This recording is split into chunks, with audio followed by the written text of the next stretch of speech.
listening, loving, curious, I only like history, business, biology, Garland, peppery, some story.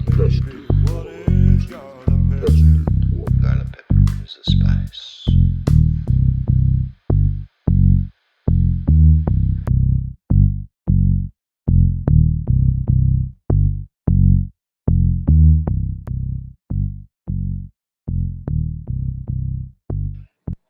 Ladies and gentlemen, welcome to the Garland Pepper Presents podcast. Today, my guest is Terrence James.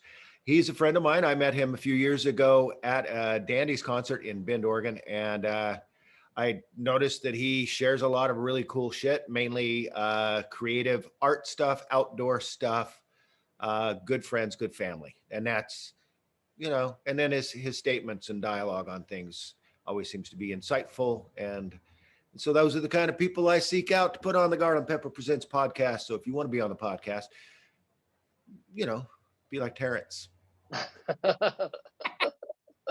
Nice. Terrence, how you been, man?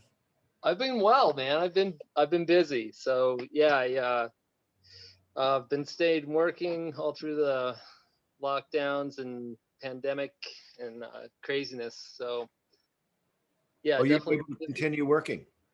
So I work at a fish hatchery here in Colorado, just outside of Fort Collins. So we're basically about 45 minutes south of Cheyenne, Wyoming, right at the foothills of the mountains. So my impression of Fort Collins is that it is kind of a really split culture there, that they have kind of a liberal, outdoorsy kind of culture, and then an extreme religious right kind of culture that are both in the same vicinity. Is that true? So I wouldn't call it necessarily extremely religious. Agricultural, definitely. So you kind of have a cowboy culture / agricultural, and then you have almost like Boulder light, I guess. Boulder only more cool, we like to say. Oh, you guys are pretty cool over there. Yeah. There's it's a pretty hip. It's actually a pretty hip town. We're really lucky with the with Colorado State University here. We get a lot of arts, a lot of music acts. Actually, the last time I saw the Dandies, it was up here in Fort Collins. How big is Fort Collins? Population-wise, we're well over 100,000. It's pretty good size. Yeah, it's definitely a good-sized town. It always seems to be getting bigger. So you mentioned the agriculture. So is it up on a high plateau? So we are right at the mouth of Cache-la-Poudre Canyon and Risk Canyon. So the plains kind of abut. It's not really a plateau, but we are definitely the climate's more of a high plains desert. Oh, nice. So we get a lot of beets, winter wheat, corn, the standard big farm crops. Yeah. So you work at a fish hatchery. Correct. Yes. So I got into natural resources basically in college. It wasn't. I took a couple years off from schooling after high school because I didn't really know what I wanted to get into, and finally got into landscaping, and for some odd reason that led me into natural resources, and then from there I got into fisheries because that's where a lot of jobs were and not as much competition as wildlife. So we raise all trout species, mostly rainbow trout and some hybrids for sport fishing. So I work for the state natural resource agency. That's really cool. So you're in one of those little farms where they're running water off of a river in through the farm, feeding the fish, well, propagating them all the way through, right? So you do the whole set them up so that they can go sexting, or do you have are the eggs there and you guys fertilize them with some sperm? How does that work? So basically we get the eggs in mostly from some of our other hatcheries are brood stock hatcheries. So they have the adult fish, they spawn the fish, fertilize the eggs, and then they ship us the eggs when they're at a certain stage of development that they're right before hatching. So we get them about 2 weeks roughly before they hatch. And then, You're the yeah, tertiary stage. what's that? You're a tertiary stage grower. Yeah, yeah, we call it the Another IUP stage. operation that does the sex part. So you don't have to see all that nasty porno fish shit happening. Yeah, sometimes so our nickname as hatchery workers are fish squeezers, right? And that came Yeah. from basically having to squeeze the eggs out of the fish for spawning. But Yeah. yeah, I mean that's part of the deal too. I kind of every once in a while we get to volunteer and help out the broodstock hatcheries and some of the other hatcheries and wild spawns and get in on that kind of stuff that we don't do all the time. Yeah. It's better than bull insemination. And Yeah, that's much rather have a fish. Much rather have a a fish. little easier to handle. Yeah. And you don't risk death when they show appreciation. Exactly, man. Yeah, they don't get their feelings hurt as bad. So you are you from Colorado your whole life? Actually, I was born in San Antonio. So, long story, I guess. My dad was in the Air Force, and I'm the youngest of 7 kids. So the last 2 of us were born in San Antonio, Texas. Let's see. The next 2 oldest were born in Denver, and I have 2 siblings that were born in Philly, and then a brother. My oldest brother was born actually in Athens. Georgia? Yeah, it's pretty crazy. Yeah. So That's the thing about the military life, you know? yeah, exactly. It was mom and dad traveled. Dad was stationed different places, and it was yeah, kind of an interesting story. He actually dropped out of high school at the end of World War II, got in the Navy, and then for whatever reason, not sure why, never really found out, but he went from Navy to Air Force. And so that's Okay. basically, I think that was not long after he met my mom. Well, they had ice cream machines at the Air Force base, and they didn't have them at the Navy base. That's what it was. It was all about the soft serve, man. Yeah, For that's sure. one thing I noticed as the Marines. We went through a Navy base over in Korea, and my God, they were like, "How would you like your steak?" We're like, "What? Is it steak night?" And they're like, every night steak night. Like, Hydrated? yeah, over. That's funny. Really, That's they were joking about how you wanted it done. No, they was, all Sure. pulled out of the oven. Really Yep. way to do steak. Yeah, like real meat. Yeah.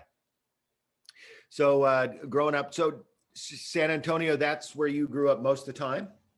Actually, we moved from there when I was, I think, around 2 years old. So, Dad was stationed over in England, kind of East Anglia. I'm not sure if you're familiar with England at all. So No, it's is kind that out on the islands or something? of not quite. So it's north of London, and it's kind of on the East Coast, kind of central, I guess. It's it's close to Norfolk, Norwich, some of those areas. So that's where my earliest memories are from, actually. And then, yeah, we were there for a couple years, I think maybe 2 years, and then moved back to Colorado. And since then, it's been, I've moved around a little bit, but mostly stayed in Colorado. Yeah. So Colorado is a pretty active state. They've got the lowest weight per capita. Really? Yeah, basically Colorado has some of the best health numbers in the nation. It doesn't surprise me. It's pretty outdoorsy, and I think that's what brings a lot of people to the state. Or it used to be the big draw, now it's the green economy, so to speak. Yeah. But yeah, so and that's usually what keeps people around, is just recreating outdoors. There's always something to do outdoors. Yeah. So what's your outdoor things? I've noticed a few. A little bit of everything, I like to first, what got me into fisheries was fishing, obviously. And my main draw there was actually paying it forward. So, somebody got me into fisheries or into fishing as Hmm. recreation when I was a kid. And so I thought, maybe that's something I could pay forward and get somebody else's kids into fishing. But yeah, so fishing, hunting, big game, upland birds, um, some skiing, snowshoeing, ice fishing, hiking, backpacking, camping, mountain biking, Yeah. a little bit of everything. So do you go through phases? Well, I guess some of those things are seasonal. Sure. And it's yeah, it's kind of rough having so many different hobbies, right? if, It's all the gear. yeah, exactly. It gets real Exactly. expensive buying gear. And it's yeah, you got storage, right? Where are you going to put this shit? Yeah. Exactly. Yeah. Yeah, for sure. So yeah, I kind of I try to line up things with friends like backpacking trips, camping trips, fishing trips, and so kind of go by the calendar and see who can get out to fish on this weekend, or when can I get time off from work, and so it kind of just kind of spreads out, I guess. So are you a fly fisherman? I do fly fish. I also just the old Trolling egg beater, yeah, bait, whatever the fish are biting on, I guess. some eggs. You could probably get a hold of eggs pretty easy, huh? Bait's not too hard to come by. Yeah, yeah, for sure. Take a little feed, chum when you go. Don't tell because you know where the wardens are. No, I'm Yeah, just kidding. Don't use exactly. it. Yeah. So what's your average day look like? So my average day, um, we start work at like 7 o'clock in the morning. I think we started doing that to give us a little bit more time after work to be able to take care of personal business since we don't live right in town. We do most of the time 8 hours on salary, so it doesn't, some days are longer. We're exempt from overtime due to federal labor laws, which kind of sucks, but it's all part of the deal, right? Oh, I don't know. Well, who's making the deal? Yeah, right. That's what everybody's up in arms about is who's been making the deals. Yeah, yeah, for sure. There's always back room People haven't been deals. at that table for a long time. Yeah. But so go in, take care of make sure the water's flowing, make sure the fish are happy, feed the fish, um, clean tanks and troughs.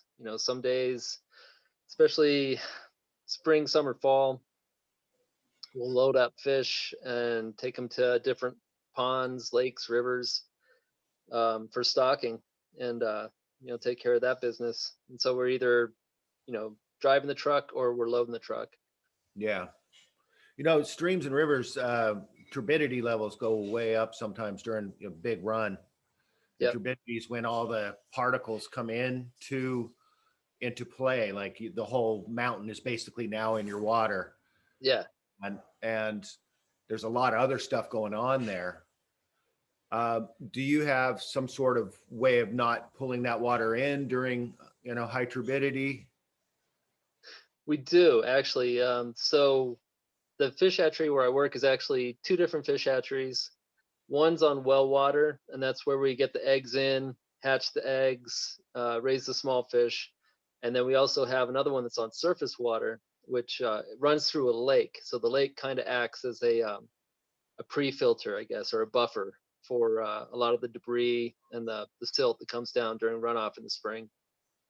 And then the water goes through a pipe, basically.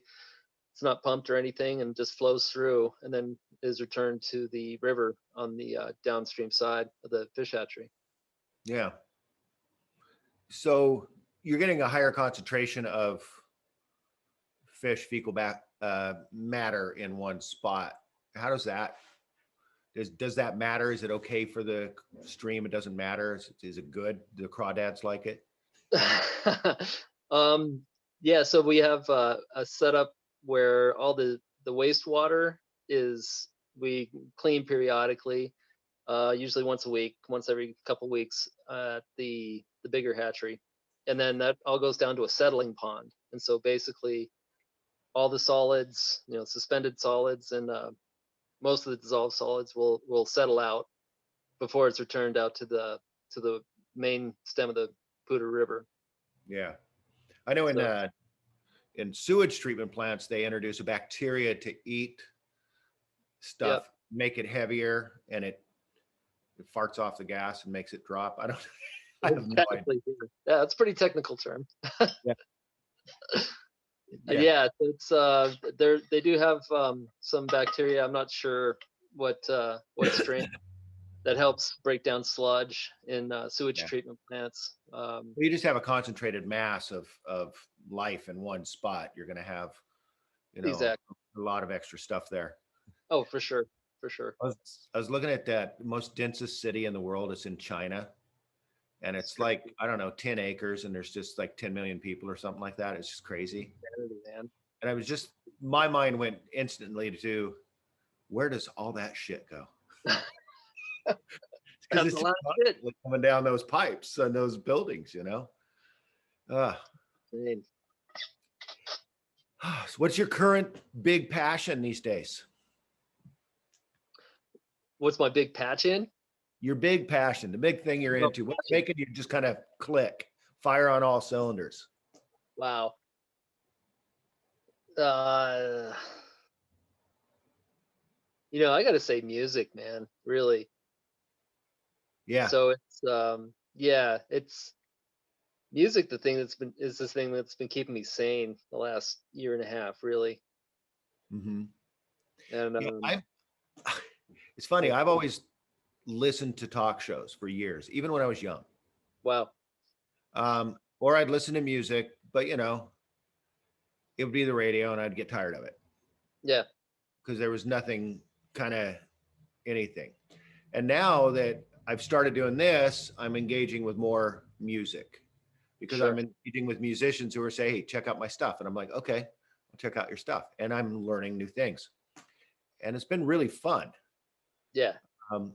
But it's weird. It's like this weird thing where I'm starting to interview musicians and such, however, or people who are into music, but they'll talk about things. And I'm like, I know about this, but I don't know about this, and this in this. You know what I mean? I don't know the names of the band members. I don't know the names of their songs. I know the song, but I don't know the name of the song. You know what I mean? For sure. Yeah. But the lifting and an emotional power of music is really cool. Yeah, absolutely. Yeah, so it's we're pretty lucky. We've got a pretty vibrant music scene up here, or at least it was before the pandemic. And there's still a lot of people that are doing, virtual shows, basically. Having virtual tip jars, things like that. But a lot of blues, a lot of local, low-key blues players. So that's been a pretty big staple for me the last year, I guess. So they have pretty good setup out there for social distancing and everything, and you can Exactly. Yeah. Yeah, it took a while to figure it out, but there's been I think one guy that is in a band had like maybe an acre, and he would invite maybe 20, 30 people over and just keep it really low key and good social distancing and everything. So it's just a way to keep the musicians alive, I guess, until things return back to pseudo normal. Yeah. It's been really tough on the musicians. So this next big party, we're going to do a big fundraiser for the Bull Party. And it'll be to help, the musicians. We should probably just do a big fund, musicians and the restaurant workers and such that I know, been pretty heavily impacted. Yeah. So when we can open up, we can get them a little boost back in, because the thing is the debts that are being created right now just because people are throwing shit onto cards and stuff. yeah, it's mind-boggling, really. Yeah, it's going to take a while to for a lot of people to work their way out of the hole, I think. Yeah. So do you play music? I don't. I have a guitar. I've got a couple instruments. Never really. I kind of lack in discipline. I do So too. I started practicing and then kind of set it aside and got into doing something else. And so yeah, right now that's my goal is to pick up the guitar again and just start picking away at it. Yeah. Might as well. Yeah, You know, exactly. it's Yeah. there. This whole thing, the pandemic thing has kind of got me thinking of the world like Groundhog Day. You Yep. know, you can kind of come into it and go, meh, I hate you. I hate this. I hate everything about blah, blah, blah. Or you can just flip the script. Yeah. You can just flip the script one day and go, okay, where can I improve today? You Right. can't flip the script in one day and expect the script to maintain. You have to tweak your script every day. Yeah, absolutely. Absolutely. Yeah, it gets really old being pissed off at people all the time. Yeah. So yeah, it doesn't help. I mean, I know for me on a personal level, it's I feel miserable, man. If I go Yeah. into work and just Yeah. are struggling, Yeah. it gets to me, really. Hair's falling out. Yeah. Well, that's, in that song, the killer in you is the killer in me. Yeah. And that's true of any emotion you wish on another. Yeah. It's it, because that whole intent is being known, by your body. Your body feels that hate. It doesn't know that it's out there. Yeah. It's just feeling the hate. And then it So, kind of perpetuates the feeling. And then every time you see the hate, you just kind of redo the hate. It's a circle. It's yeah. really gross. So kindness is cool. Kindness is crucial, right? Yeah, I really dig it. However, I am becoming intolerant of willful kind of blindness, and I'm having a hard time being tolerant of it. Although I am still, because Sure. I get it. I understand it. You ever seen Catch Me If You Can? I have. Yeah, it's a good movie. Yeah, it's about a con man. Yeah. And there's this one line he says, and he's laughing at the FBI guy, and he goes, "People believe what you tell them." Yeah. Yeah. Media has a huge amount of power in today's Right. society. And So it's it's good to check the evidence around what you're hearing. yep, for sure. What are the actions coming from the telling of the story? What's the real story? The real story is in the actions. Always. Yeah. Yeah. So yeah, when I was growing up, so I grew up Catholic, right? Mhm. And mom was Irish, and one thing that always stuck with me was, there's always two sides to every story, right? Yeah. And as much as I sometimes don't like to, I feel like I'm kind of obligated to try and empathize with what the other person may be going through, that's putting them in a foul mood, or making them feel like bigotry or racism is the only option they have. But I don't, it doesn't mean that I agree with it. Right. Right. Yeah. Well, it goes back to what we were just talking about with the whole your mindset. If you're going to have a mindset of kindness, you're going to have a mindset of anger. Yep. You For know, sure. kindness seeks to fix things Right. and help, whereas anger is not knowing what to do a lot of the time, and or misdirected and you know Yeah. purpose. Yeah. For sure. Yeah. I mean, we all do things either out of love or we do them out of fear, right? Yeah.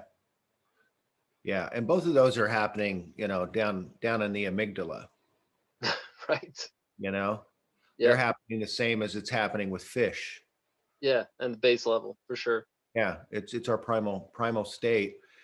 And those who control and know that I'll believe what I'll believe what you tell me. Those who control know that if they access that state, they control your mind because you really don't get to think after that. If I make you afraid, I'm trying to push something on you. I'm trying to sell you something, Yep. right? It's the easiest form of manipulation out there. Yep. So if For I'm sure. afraid, I need to check, why is somebody trying to make me afraid? And is it really true? Or am I Exactly. just caught in their little narrative like a Freddy Krueger movie? Yep. If you can break out of the instinctual, fight or flight, then you can Yeah. actually start seeing what's behind the curtain, right? Start looking for Oz behind the curtain. Yeah. And it's not easy, because Oz, the great and powerful, has, and typically any type of Oz type of character, charismatic leaders, they have a network of power around them and ways of maintaining the illusion. Number one being, call everything outside of itself an enemy of sorts, whether that be a suppressive or a fake news or straight out an enemy. Yeah. Right. So everything outside of your approved, because that's what this is an approved message, is going to be labeled otherwise. Yep. Yeah. Have you seen the Scientology stuff? That I haven't dug into it, but I'm kind of familiar with it. There was one of my mom's friends when I was younger. I think her son had gotten into it, and it was yeah, it was always. It seemed like the big thing when I was growing up is like we always had to watch out for cults, right? So right. those days of like We're real Jim big in Jones. the 70s, man. Yeah. There's a huge rise in the 70s Oh of yeah. cult, and evangelicals rose in the 70s. This whole religious thing rose in the 70s. And I think it's because everybody was afraid of what was going on. Right. For sure. Yeah, I think a lot of the religious people thought that the 70s and the if the 80s ever came around, that was going to be the end times, I guess, or the apocalypse, and everybody was afraid of Russia, and the Cold War was cranking, and so Yep. yeah, that definitely feeds the fear for sure. Yeah. We joined the Mormon church in the 70s, my mom and us kids, Yeah. And she's still there. She's still in it. Yeah. You have a lot of Mormons, Fort Collins, don't you? Yeah, it seems like there's a lot everywhere, really. Yeah. um I Especially had out Go ahead. especially out west. Yeah. Too much Colorado to California. You go east, it's not nearly as much. Interesting. Yeah. Yeah. So I had a roommate in college who was Mormon. He wasn't practicing, but his dad was, and it was funny because it seemed like they always knew where he was at, basically. So Yeah. that get like random missionaries showing up at the apartment door, and not always at the best times. Oh no, the church always knows where you are. Absolutely. Yeah. I've been out of the church for God, 20 some years, maybe 30, Mhm. 30 years. And up until about 5 years ago, they would just always come to my door and they send home teachers and stuff. And finally I actually had to sign a note saying, don't come back here anymore, renouncing my membership in the church before. As My long as you're a member of the church and you have not renounced your membership, we are obliged to come by on a regular basis, if not, once or twice a year. And I was like, well, you guys don't need to waste your time. I'm never coming your way, bro. Right. Yeah. But you know what? I did feel kind of guilty and weird, But yeah. I had to renounce my membership. What if it's true, man? Exactly. If I just put all my money on the wrong horse. No, I'm out. Out of the game. Damn. It Right. sounded like real boring place though, heaven and stuff. It did. Like I don't think many of my friends are going to get into that heaven. And so whatever heaven my friends are going into, that's what I want to go into. Nice. Yeah, for Yeah, sure. that would be heaven. I mean, it is on earth, but Right? yeah, I love my friends. It's so cool. Yeah, yeah. Very cool. So music that you best write by. Do you write? Are you a writer at all? I'm really bad at journaling. Me I too. try to just for just for clearing the uh the The thought. memory, right? Yeah, Yeah. the channels, and just Mhm. making sure I'm not getting all clogged up mentally. But yeah, I probably classical or some kind of ambient music. Mhm. That always seems to it's not it's usually instrumental because I'm not focusing on the lyrics, getting sidetracked that Yeah. way. And yeah, it's just I'd say classical is probably my go-to for for writing if I'm going to be journaling or something like that. You get into that space. Well, there is Yeah. evidence that it helps put you in the what is it, theta state? I'm not sure. Not Yeah. theta. Theta's the highest, isn't it? I think so. Yeah. So that's not it. That's the one some monks get to. I think it's one of those better, learning states. Yep. Yeah. Binaural beats are supposed to work, but they tend to make me just go ning, ning, ning, ning, ning. I don't know where, I'm just firing everywhere, nowhere to go. Yeah. Yeah. They put You, me to sleep. they do. They put you to Yeah. sleep. I don't know if it's like my body's fail safe when I get too stimulated, I just crash out. 2012: A Space Odyssey. Yeah. Nice. Have you ever watched that? Yeah. So that came out when I was in grade school, I think. Or 2001, right?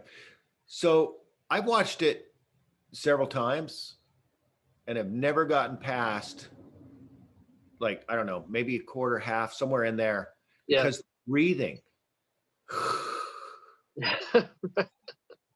just knocks me out every time. It's like, oh, Yeah. I'm Yep. out. And then I wake up and the ship's taken over. I'm like, what's happening? I missed it. Damn it. Yeah. So music to snowshoe by. It's music to snowshoe to. Nice. What would that Um, be? yeah. Interesting. Okay, let's say it's a moonlit snowshoeing night. And and it's full moon and everything's just glowing blue. Nice. So there's this artist named Sean James, and I was introduced to him by a friend, and she had seen him at this festival called Muddy Roots. It's out in Tennessee, and Uh-huh. basically a lot of acts you don't really hear about, but every once in a while, that like the Melvins will play, or maybe Fishbone or somebody like Okay. that. Yeah. But most of it, 90% of it is smaller acts that are definitely not well known, definitely fly under the wire. Uh-huh. So this guy does blues, and yeah, he just has some really cool stuff. He has one album in particular that's I think it's a triple album, but there's one that's kind of there's a bear that plays like the key character, and then there's another one where it's a hawk, and so it's So he does these themed albums based on these.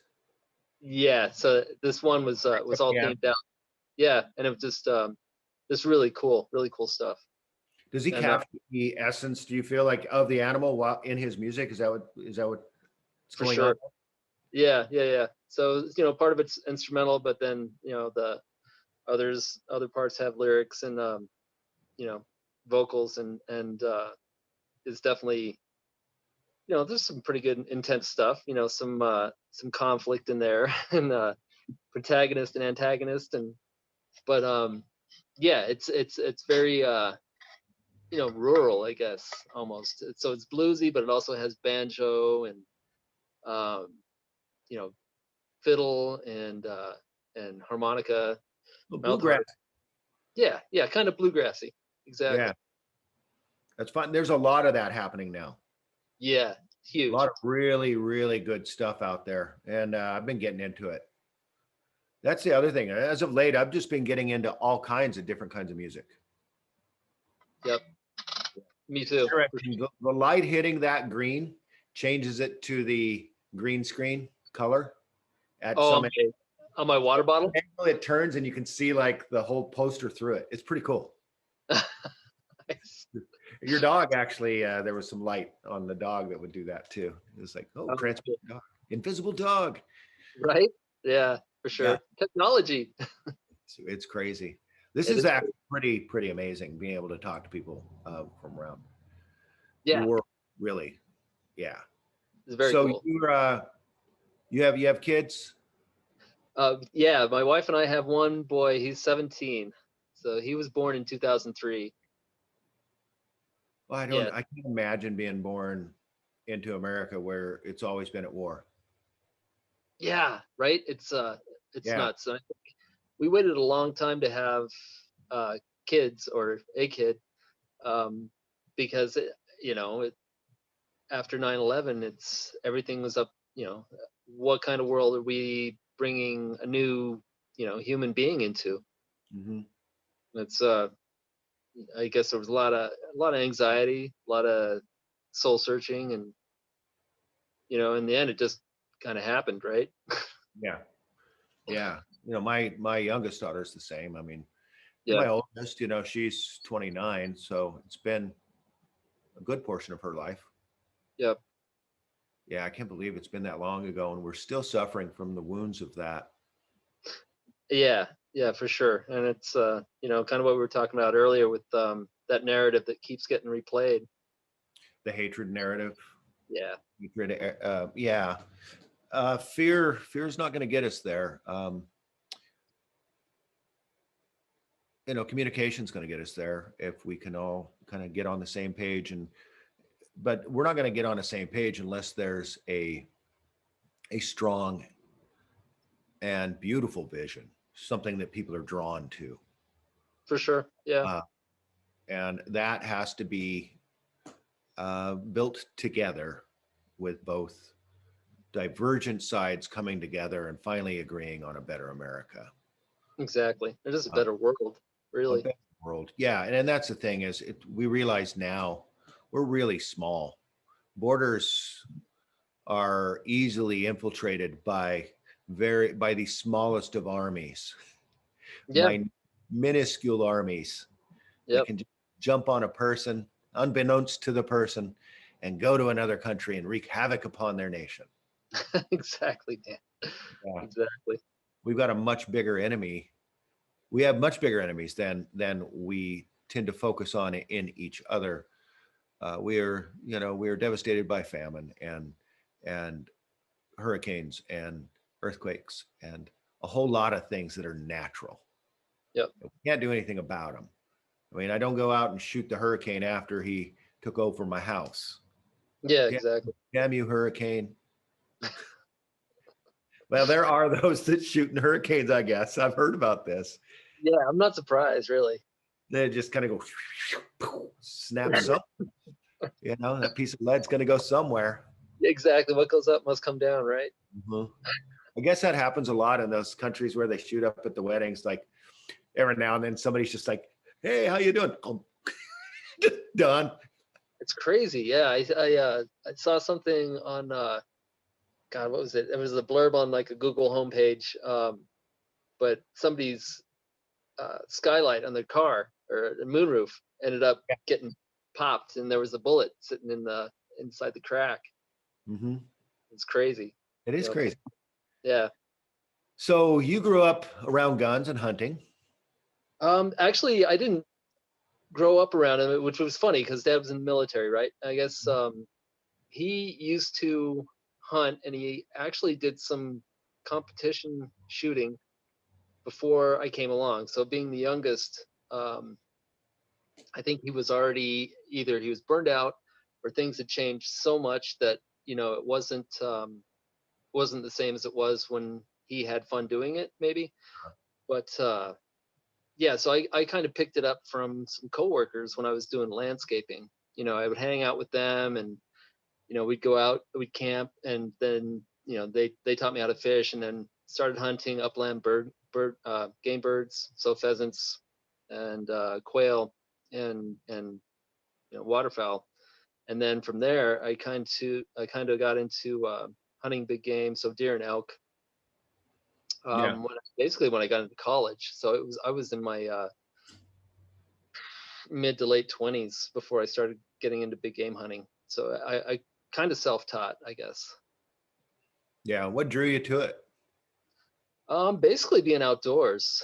So yeah, the whole thing with my career, and it's my happy place because Yeah. it's I don't know, it's just things make sense. I guess that's why I got into biology as well. It's like everything, well, not everything is new, but I'm always seeing something that's like uber cool, right? And didn't even know existed, or I can just get into something on like a little micro level. But yeah, it was when I grew up, I used to do a lot of reading, and I was really into like James Fenimore Cooper, Robert Louis Stevenson. So a lot of adventure type books. So like the Deer Slayer, and a lot of the prehistoric or pre-Revolutionary War type America. Yeah. Adventure. Backwoods I love those. and stuff. Yeah. Yeah, and so that was kind of, I think, what I was looking to recreate in my own life, right? Uh-huh. So that's really what drew me into it. Nice. So you probably Jack London too, probably read a lot of that. Yeah, for sure. Yeah. Yeah.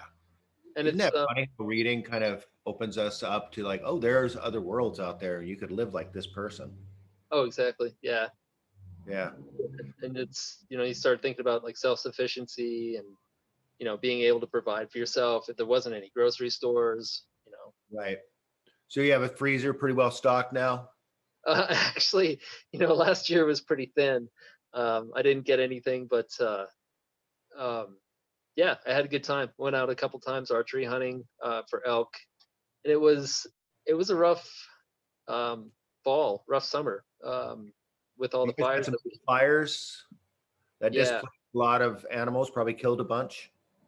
it pushed them around, but what really affected uh, other hunters, I think, was just everybody was kind of scrambling when the hunting seasons came around, because there was a huge patches of Forest Service land that was closed basically, and so everybody was trying to find another place to go hunt. And a lot of hunters tend to get you know localized, I guess, or they all go into the same areas. So Yeah. it was I wouldn't want to be there. That's yeah, not a exactly. too And dense. Density and hunting, not a good combo. exactly. Archery is probably a little bit safer, but Yeah. yeah, sometimes rifle hunting is yeah, no bueno for sure. Yeah. So you got into the Dandy Warhols like a long time ago or just recently? So yeah, that's interesting. So I had known about them. They were definitely on my radar when they first came out. Late '90s, mid '90s, early 2000s. And there was a friend of mine that ended up moving to Seattle, and he had sent me a CD. I think it was had the Black album on it, but I can't find it now, right? Of course, now that I'm into the Dandy Warhols, I can't find that CD. But it was the first time I saw him was 2015. So I guess that was the 13. 13 Tales. Yeah, Sitting that in tour. front of. Yeah. Yeah, and so it's actually been really cool. I mean, just being involved in the fan group. I met up with Jamie and George, and yeah, they were at the same show, right? So we're talking Right. about it, and we're like, oh yeah, I remember what happened. There was some guy that was think he must have been loaded, right? But ended up throwing some water on Pete when he was playing guitar, and No you know, way. yeah, Pete left the stage because who wants to get electrocuted, right? Right. So, and everybody, the whole crowd just lit up, and we were all like, "Fuck that guy, fuck that guy," and Yeah. I could see Brent like back at the drums, and he was just laughing because it was so spontaneous, and he was like, "Yeah, fuck that guy," but yeah, so that was kind of the end of the show, but it was for me it was, I kind of pre-gamed quite a bit and listened to a lot of their songs, and it was everything I expected, if not more. um you always have these expectations of shows when you go to see the artist. It's going to sound, is it going to sound like what it sounds like on the vinyl or the CD, or Yeah. is it going to be like the Their Grateful Dead? vinyl, their recordings are very tame compared to their shows. Absolutely, yeah, I Yeah, it gets big. yeah. Like I mean, at the their energy shows. was phenomenal. The Uh-huh. energy, the crowd, everything it was just like that feedback loop, right? Yeah. So is So yeah, there a larger like you mentioned George and them, but are there other, like a lot of Dandy fans in that area, or is it kind of an isolated thing? Not too many. yeah. I think there's quite a few, but it's like they're not very vocal on the fan page, basically.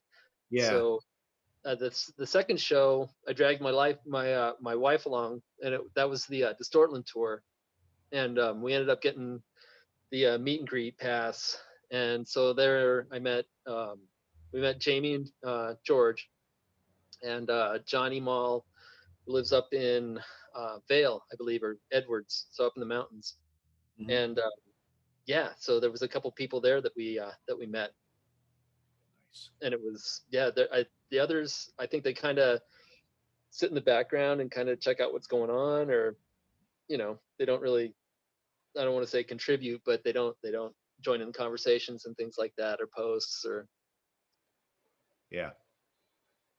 The one thing I noticed about Dandy fans is that they're all pretty creative, yeah, for sure. and so yeah, I guess it's the music. I I mean, think so. it's a representation of something that's inside a creative person.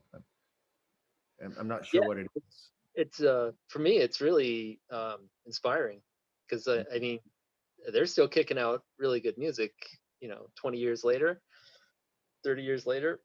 Yeah. So And they, it's they do slight tweaks on their reinventions. They don't go too far one way or the other. But the more you listen to it, the more you hear the nuances, and you're like, "Holy shit!" There's a whole lot more here going on.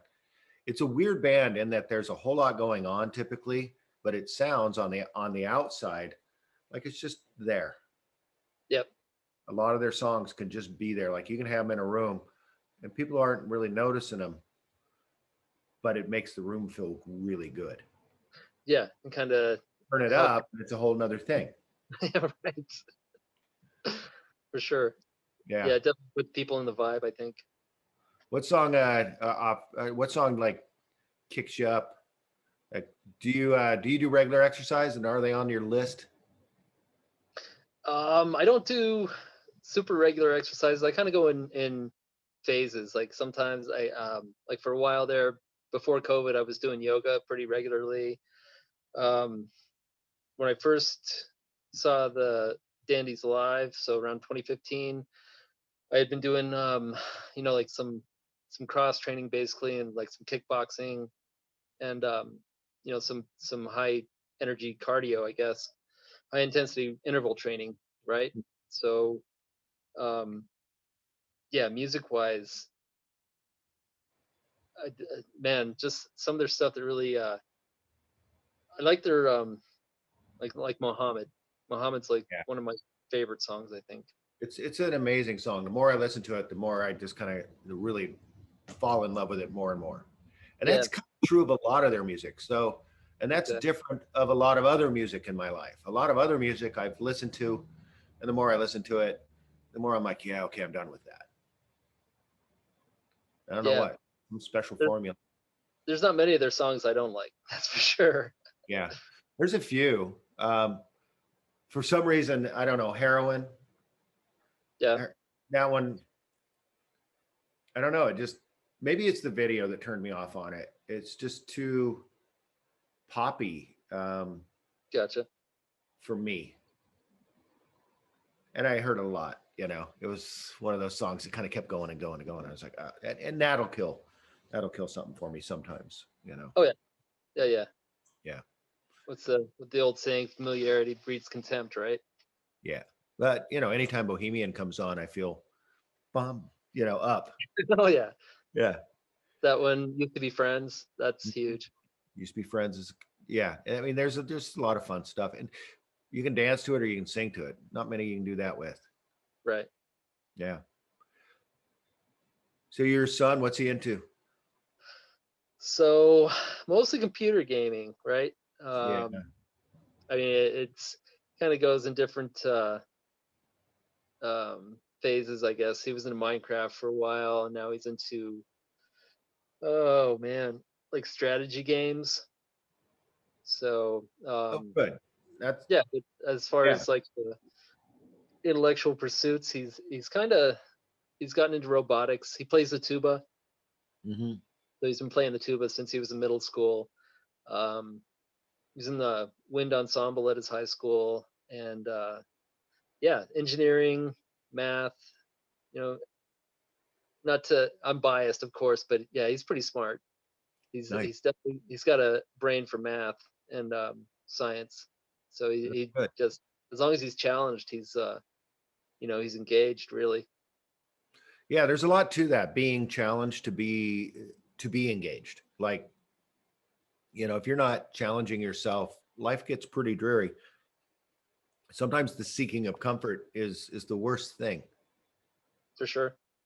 It's kind of better to find a direction to go and push towards that. And now there's science backing that up, Hmm.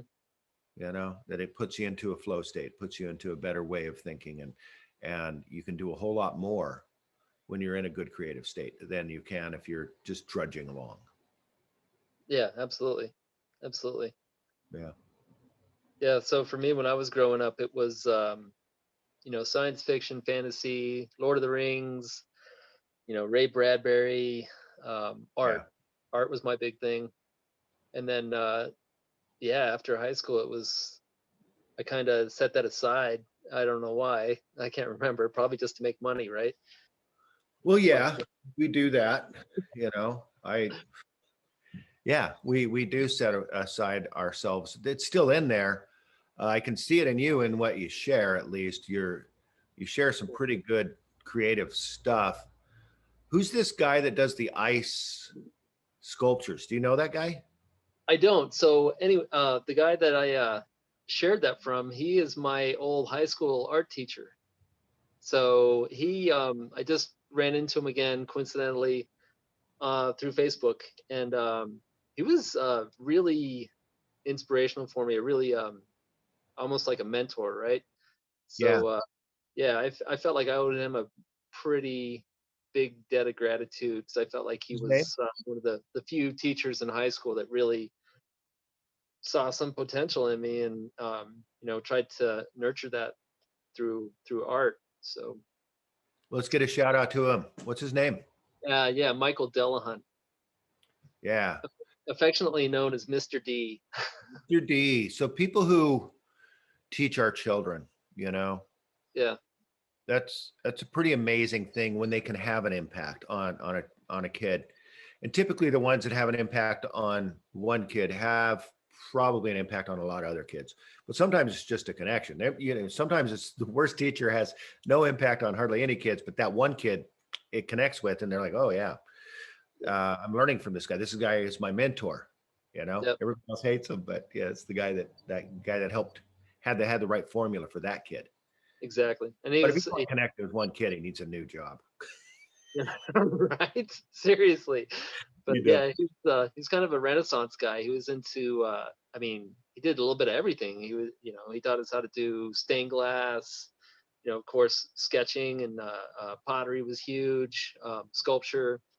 welding, everything, man. It was like anything art was his jam, really. And he ended up starting a something called Art Lex. So it was like a lexicon, basically, of art terms, Oh, but it's nice. almost a living document, really, or a living thing. So it's constantly being upgraded and expanded.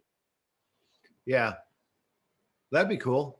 And could you create words like contract two words of a process together to make one word that equals the process? Yeah, I mean, why not, right? Yeah, sure. It's art. You can get away with shit. Exactly. Yeah. Exactly. Very cool. Uh, so what's your favorite thing right now in the universe? In the universe. Thing you're like way into these days, whether it be a book, music, movies, even if it's just something that just kind of helps you get out of it all. I'd say meditation. Yeah. Yeah, for sure. Are you good at it? What's that? I suck at it so bad. I keep trying.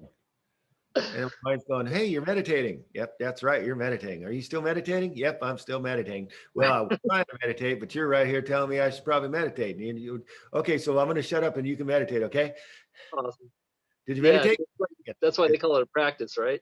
Yeah, I got a monkey brain going on big time. Oh, yeah, huge. Yeah, sometimes, I mean, sometimes, you really get into the flow and, you just click, you get in the sweet spot. And other times it's, you just have all these thoughts coming out. Well, I gotta do this today, and then that brings up 10 other thoughts, and then, before you know it, you're just cranking and you're not really meditating. But yeah, it's something I try to do pretty much every morning. And I find that it just helps me deal with people better, more sympathetically, I guess. Yeah, And I don't get worked up over small stuff, really. right. So it's getting down to almost formulaic where we actually know what's really good for us. Yeah. And meditation keeps coming up as one of those things. Eating, Yeah. you know, less hours in the day. They know that that's better for you. Drinking a lot of water, Right. and that's better for you. They know that moving somewhere across space and time forward does something to us. It makes us feel better. They know that sunlight makes us feel better. Yep. And they know that being engaged in something that scares the shit out of you makes us better. Right. Pushing the boundaries for sure. Yeah.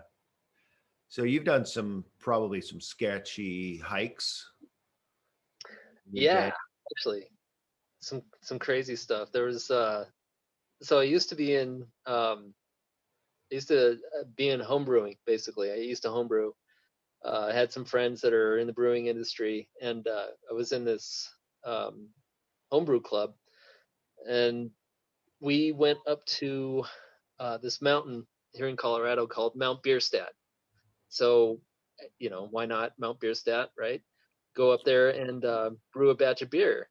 And we ended up, we hauled all this gear up there, and we were up there for an insane amount of time. It's a 14er, and I don't know if you're familiar with hiking 14ers, but you don't want to be up at the top for very long, especially weather starts rolling in. It's a good chance getting struck by lightning or just getting in a bad scenario. So we were up there for a couple hours. What is And that? What does that refer to? 14er. so that's one of the mountains above 14,000 feet. Oh, oh So shit. yeah, I think Bierstadt is 14,200, something like that, 14,060.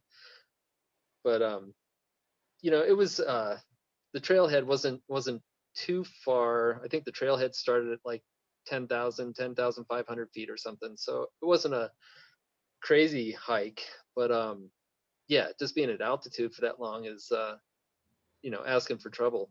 So So the um, benefit of, I mean, you're boiling water just by, you could put a magnifying glass on it and boil water up there.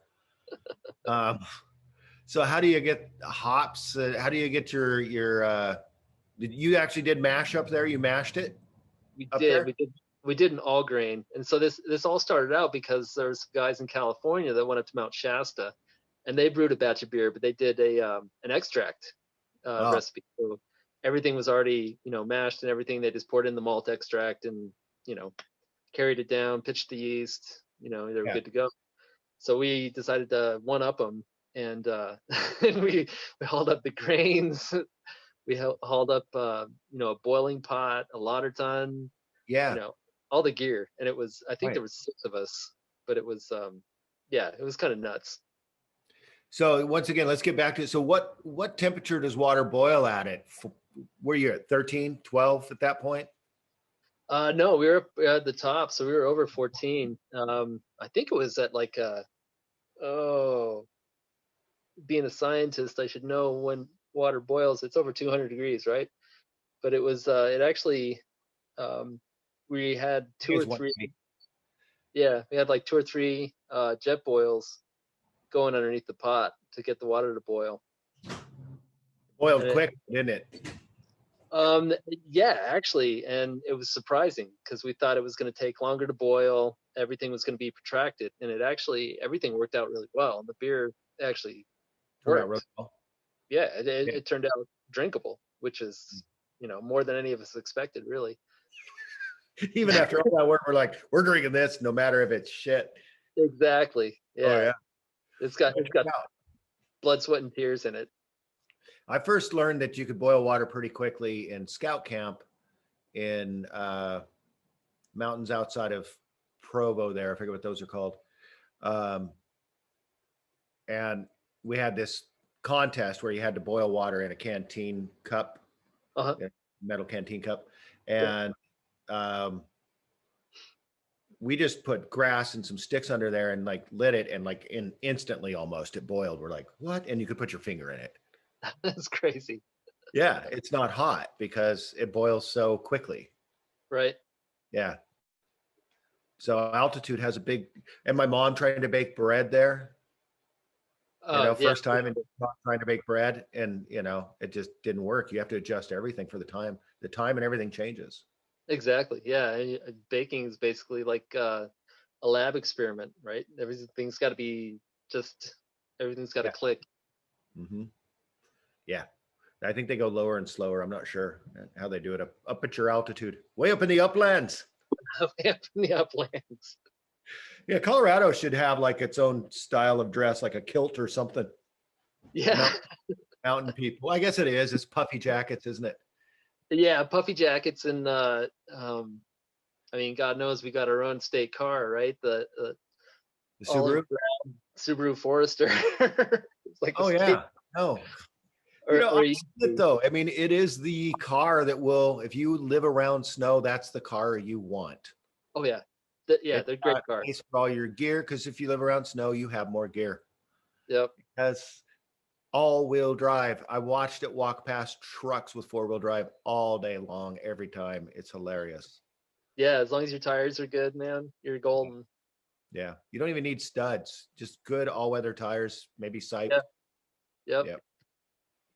So yeah, I mean, that's the thing about Colorado, right? I mean, we got that high plains desert thing going on. So summertime, it's like shorts and tivas and Chaco sandals and yeah, and then the wintertime is puffy jackets, Yeah.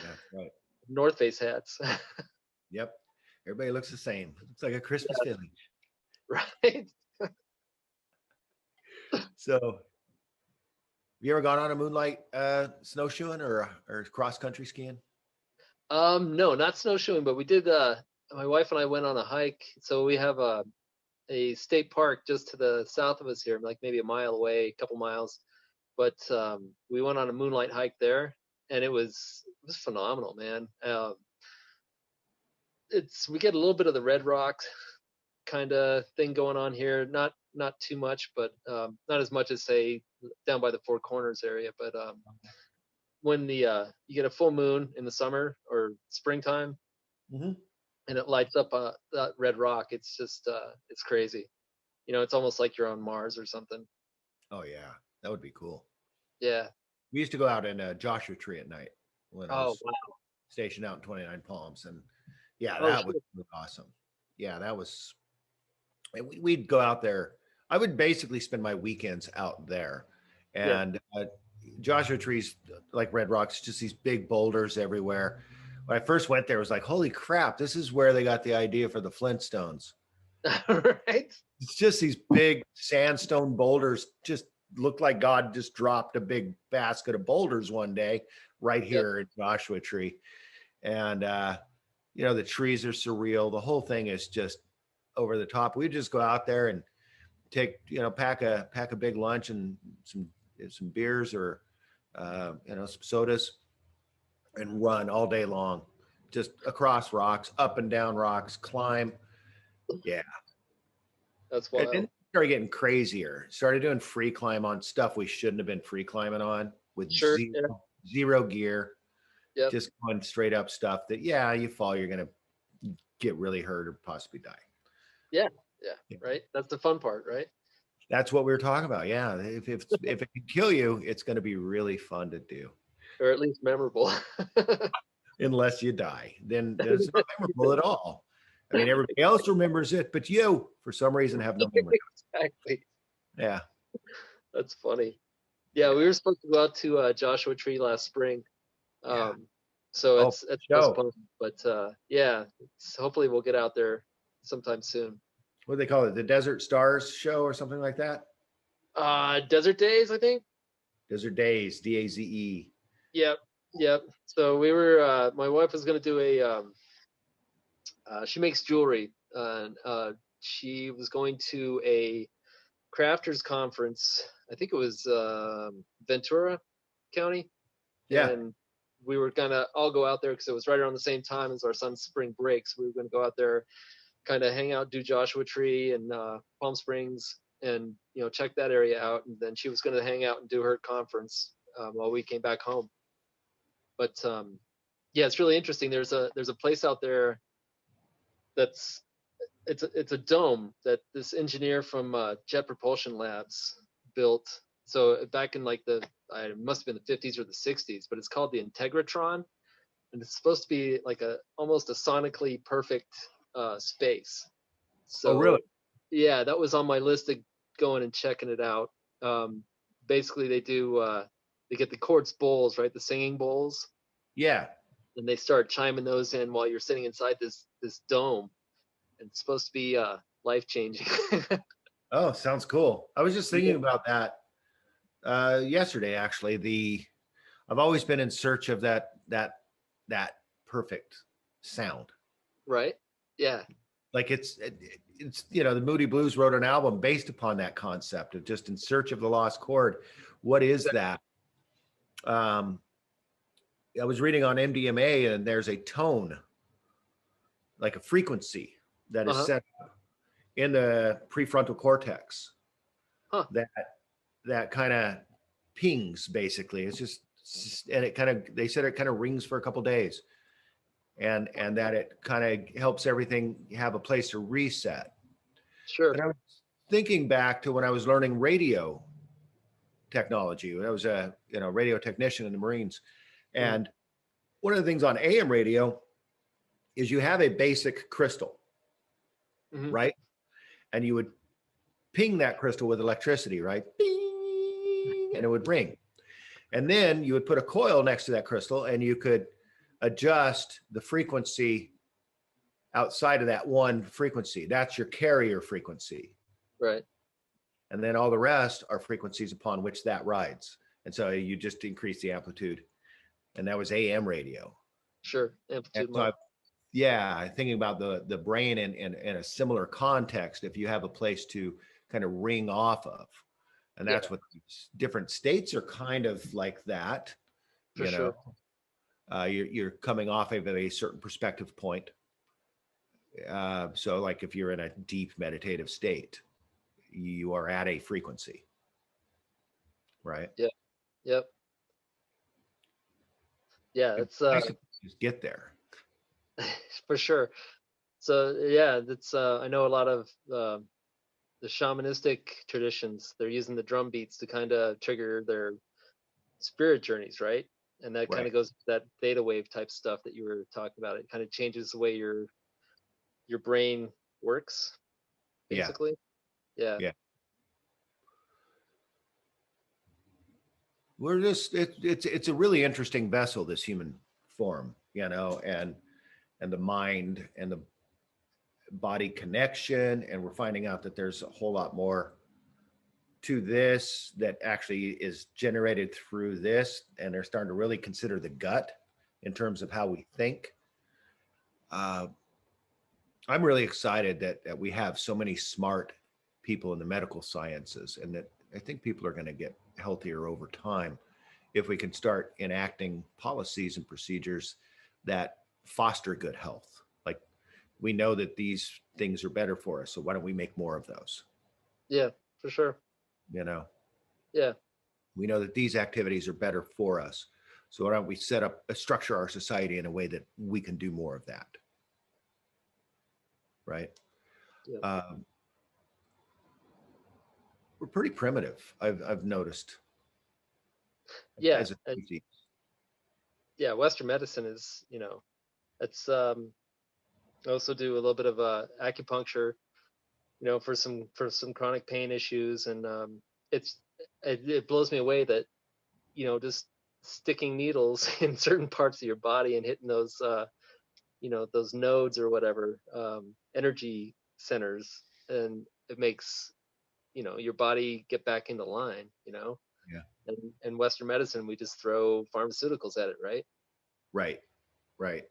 And that's, sometimes pharmaceuticals are saving people's lives, but in Yeah. other cases they're just a marketing plan, for somebody to make some money, and it does negligible help. um, but I'm pretty impressed with a lot of the pharmaceuticals out there in terms of the ones that do work. The ones that cover pain, Yeah. those are a little, they're not a little disconcerting, they're a travesty. Yeah. Yeah. It's kind of a trap, right? Yeah, it's tearing apart the fabric of the nation. Yeah. Yeah. I wonder how much that is playing a role in the sense of disenfranchisement amongst the not wealthy, or even the wealthy, but the right, like people in their family who are addicted and have lost everything and are now, in the dregs of society. So now they're the image of whatever hate in their lives. And, I don't know. I Yeah. know that it's messed up a lot of homes. Absolutely. I mean, yeah, it's definitely it's a healthcare crisis, right? Hmm. Both on the giving end, the overprescription of painkillers, then also on the receiving end, with the overdoses and just people locked into, got to take this substance in order to feel human, I guess. Yeah.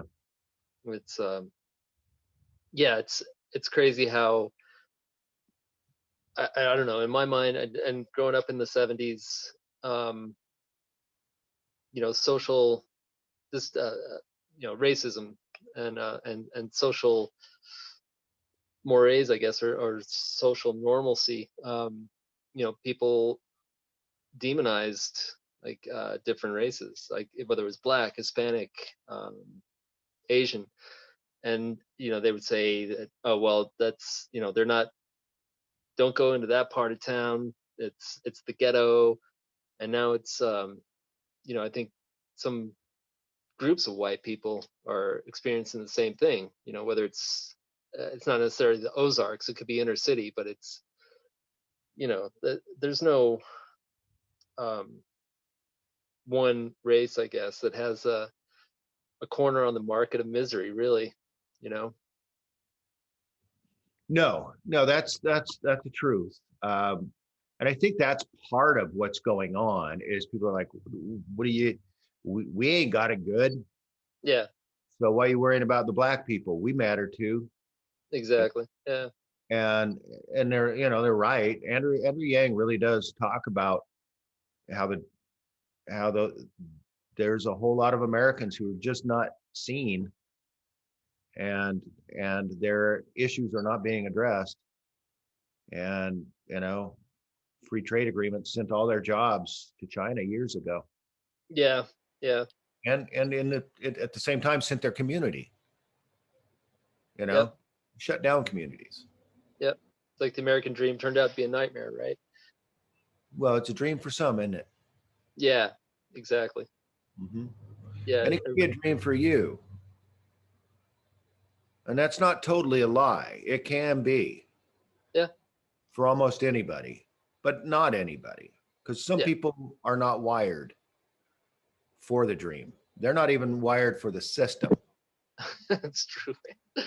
Yeah, And we don't have alternative systems for that, or something within our system to assist with people who, I mean, we have some really meager ones, but if you don't fit the system, you are going to live your life in poverty.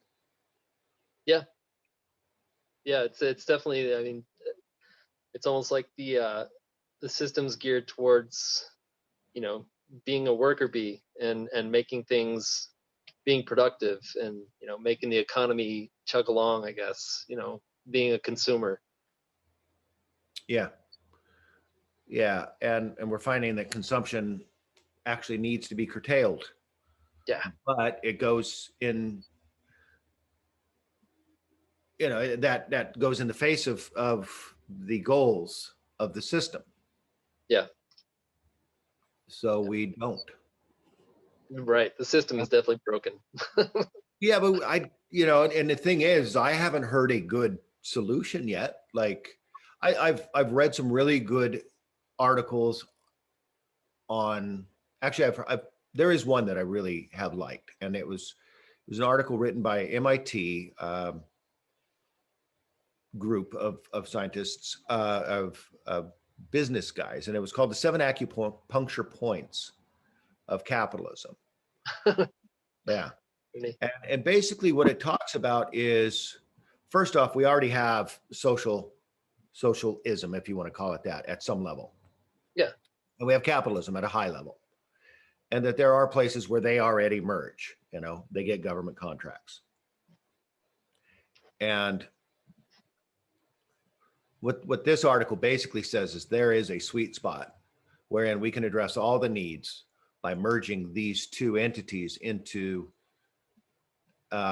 these two forces into some sort of agreement that addresses these issues. And there were 7 points in it. And it's been, 8 years since I've read it, but it really made sense.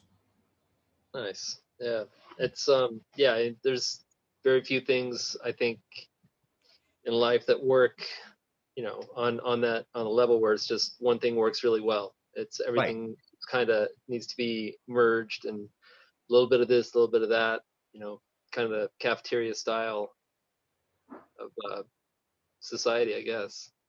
Yeah. And that's really difficult for people who think dialectically, like everything is A or B, everything's black or white, yes or no, Yeah. good or bad, that kind of thing. And it's really hard. Some people just need a box. Yeah. They need to paint by numbers. It makes them comfortable, you know? Yeah. So it's harder for those people to understand the nuances of capitalism is good here, but really sucks here. No, capitalism's good, right? Um, Obama's good here, but he really sucks here. No, Yeah. Obama's bad, Yeah. right? Trump's really good here, but he really sucks here. No, Obama's all bad, or Trump's all bad. It's all that way. And nobody, not even Trump is all bad, right? Yeah. I've had a difficult time finding the good, but Yeah. People maybe can gotta be in there somewhere. it's in there somewhere. There's a pony in here somewhere. You got this much shit. There's got to be a pony in here. Yeah, exactly. Yeah. People Keep looking, man.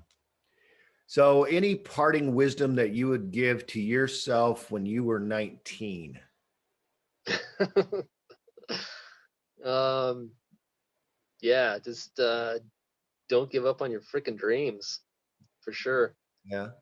So, what are you Yeah. going to draw? What are you going to draw or paint next?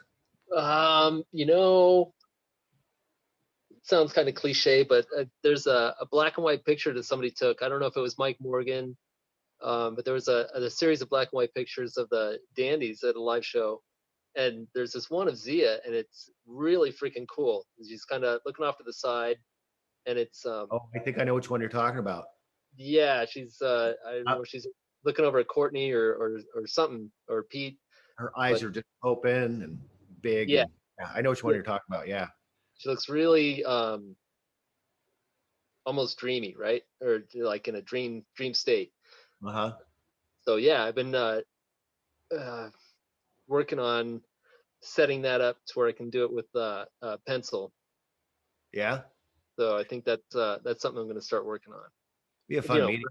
She has such soft features. So yeah, yeah, for yeah, sure. Sorry about that. I would tend to overdraw, and then I'd have to shade, and then I'd shade darker, and then I'd shade darker again, so I could shade darker on the dark spots than the light spots. So yeah, I just drew the other day for the first time in a long time. Just kind of scribbled some stuff I saw in the house, some nutcrackers and stuff, and it felt good. Yeah, yeah, very cool. Yeah, it's I've been doing a little bit of painting. So my son was into this game called Warhammer 40,000, right? And it's kind of a sci-fi, but they play it on a board, and they use little plastic characters as like avatars. And so I've been helping him put those models together and paint them and stuff like that. So it's been doing a little bit of creative stuff, not as much as I used to, but Well, it that's fun. definitely, That's a double bonus. Get to hang out with your kid. yeah, exactly. It's definitely quality time, right? Yeah, I mean, anytime outside of that, outside of their nose into a game or their phone or whatever, that's Oh, a for bonus. sure. Yeah. Yeah, it's good stuff. Also, sculpture. Like I need to start scraping away at some wood, man, and make something that you know, something that looks cool. So just like an abstract, do you think, or you're gonna go with realism? Organic, or I like definitely would like to carve some like some animal shapes or representative. Yeah, I had a friend who did that with antler. He's Native American, so he carved a lot of antler using Dremels and just beautiful stuff, eagles' heads and bears' heads, and pendants with eagles flying and that kind of stuff. Absolutely, man. It's yeah, it's pretty huge for me. I mean, just the whole, man, running into different critters. Like we get bald eagles out here quite a bit. We have some golden eagles that nest right behind the hatchery, and we see bobcats. There's deer all over the place. Just different bird species. So it's definitely a part of my life for sure. Yeah, it's nice. You probably know most of them, don't you? Yeah, yeah, Most of the species. yeah, Yeah, yeah, yeah. Even though I was a fisheries major, one of my favorite classes in college was ornithology. It's just really cool because it's all you need is a pair of binoculars, and yeah, walk outside, walk down by the river, walk wherever, and you can find different birds. yeah. I just got a good pair of binoculars for Christmas, so I'm excited to get out and look at things with them. Heck yeah, man. Very cool. Will you take care of yourself? Yeah, thanks very Uh, much. This is time flies when you're I talking, right? don't know how long we've been going. All I know is the body is telling me I got to do something here in a minute. Um, I do want to close with something. I've been telling people on my closing, to love yourself and to love your others, and to find a place in the world where you can help. Yeah, Uh, nice. and I'm saying those things knowing full well that I'm not good at those things. None of them. I'm not good at any of them, really. I don't think. I'm not really good at loving myself. I'm not good at loving others as they need to be loved, and helping them. And I'm not as good at helping others as I need to be. Right. But I think we all need the reminding, and that's why I'm doing it. Yeah. It's maybe more for me than it is for you. Yeah, absolutely. It's an inside job, right? That's all we can do is the inside job. And I've always noticed, and I think you probably have too, is that when we do the work inside and we take care of this bullshit, everything else just kind of floats to us not naturally nicer. It's just a better world. Yep. Yeah. Goes back. Oh, look at that. Your dog can make you just disappear. I know, right? Yeah, he was doing really well for a while. He was all crashed out and twitching, and then he got up and he's like, heard some other dogs barking. Oh yeah. What kind of dog is it? He's a German Shepherd. We Oh, we just got him. Oh man, I guess it was last May. He just turned 2 years old. But yeah, he's a character. yeah. I got to have a dog. We've always had a dog, so it's Nice. got a dog. Yeah, we just lost one last year, Mr. Butters. He was a cutie Yeah, pie. yeah, But and that's the thing that I don't like about dogs is I buried way too many of them. exactly. Yeah, Yeah. we had just lost one. I think it was a year ago, last November. Yeah. So yeah, We could do a pause and I could come back. And we're sounds good. back, James. So that was a 5-minute break, which could have been a year. I don't know. It was our break, and it says recording. I think I'm happy that says that. So we were talking about ancestry during the break, and I'd like to bring that back into conversation with Terrence because we were talking about that a little bit. So you said your mom was Irish.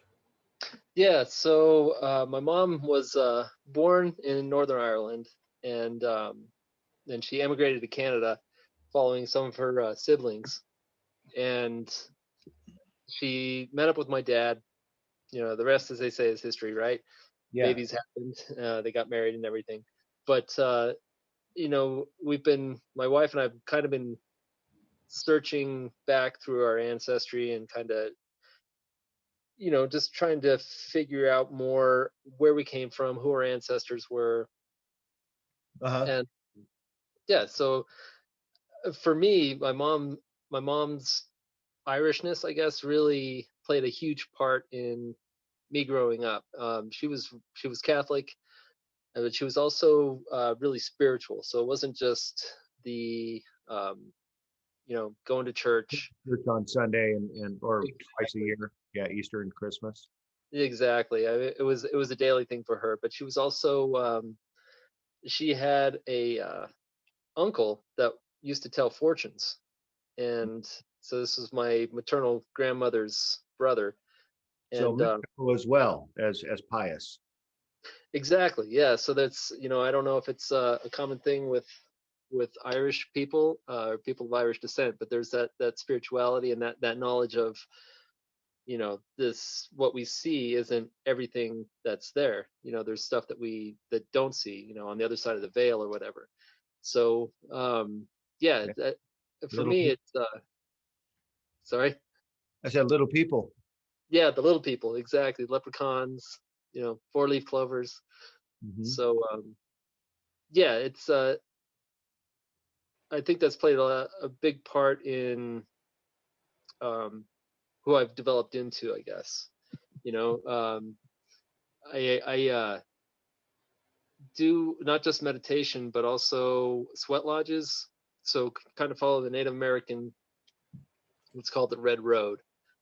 And, that helps me kind of make sense of, this crazy world that we're in, right? Mm-hmm. Ties me back into my interest of in the natural world.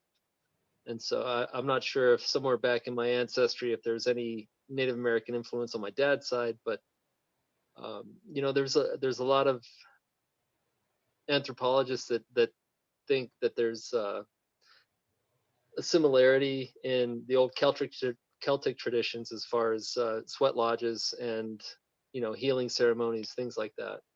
So it's yeah, it's definitely something that's tied me back into my ancestry a little bit. And Yeah. So Christianity always has to adopt the country it goes into when it usurps power. So it has to adopt some of the social and regular norms, such as the the traditions. And Druidism, I don't think they thought of it as a religion as much as like just this is respect to what we live on. exactly, yeah. And so that had to, I don't know if it's Druids, but there had to be that similar style of belief in Ireland. I think all around the world, the original religions were all earth-based. Sure. And then they became sun-based because the sun was out there, sun and moon-based. And it becomes this idea that's really fucking existentially proven. Like, yeah, God is the stuff you're in. Yeah, right. God is your pond, and look, yeah, you're in it. Yeah, you're in it. Nice.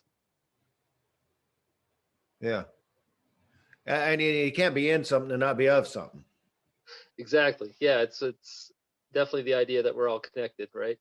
Yeah. And it's not just that we're all connected, but that everything's connected.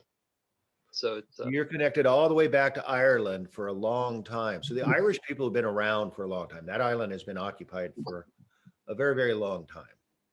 yeah, absolutely. It's an old civilization.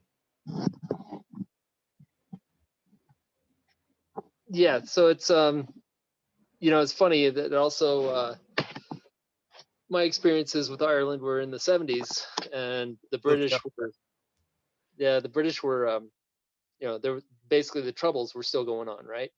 Uh-huh. And so we would go over and visit family over there, and tip your camera up. oh, my bad. Better? Yep. Okay. So I remember my mom telling stories about being called a papist, or somebody who basically exactly the Roman Catholic. Mm-hmm. There was that struggle in between Protestants and Catholics, and so that really kind of pushed home just a difference gave me some feeling for social justice, I guess. Really, just always gave me the feeling that we shouldn't be judging people on what they're believing or where they go to church or the color of their skin or all that. So it's I think that's in some ways the way society has to go, really, if we want this thing to work, right? Yeah. Well, I remember there being some when I was coming up in the 70s, there were bombings in England and in Northern Ireland mainly, but throughout Ireland at some point. There I remember it kind of getting around a bit more. And they worked it out.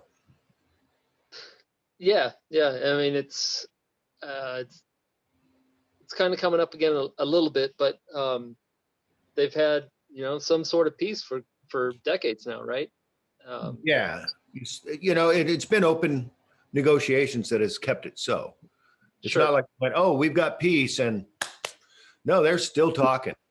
Yeah, and that's what's probably made it work up until the point where they get like we are, where you can't talk anymore. Nobody's talking. Everybody's talking. Nobody's listening. Yeah, for sure. Yeah, we just got to figure out we're all in the same pond, and then we're going to get all better. Exactly. Yeah, guess what? This pond is a lot like Flint. Up, folks. Let's get cleaned up. Yeah. So, do you have a schedule for meditation? Because they say that's important. Yeah. So, like I was saying earlier, I try to go every morning. Sorry about the dog. Usually, I get up around 5 o'clock in the morning. Yeah.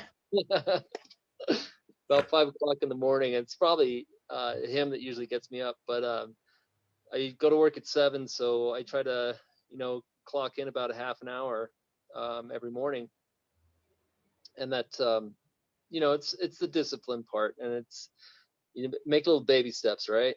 Yeah. If I, So it's bed. So it's bed to the seat. yeah, Or, yeah, pretty much. Yep. okay. I Bed stop at to the the coffee seat. maker, start the coffee maker, and then go sit on the cushion, Yeah. basically. Okay. Yeah. See, I always feel like I need to stretch before I sit on a cushion because I Yeah, feel like at some point it's going to be my last time ever being able to get up. yeah, yeah. It does feel like that for sure. Sometimes when I get up after sitting for a while, oh, everything's just like, okay, it's going to take 10 steps to get right.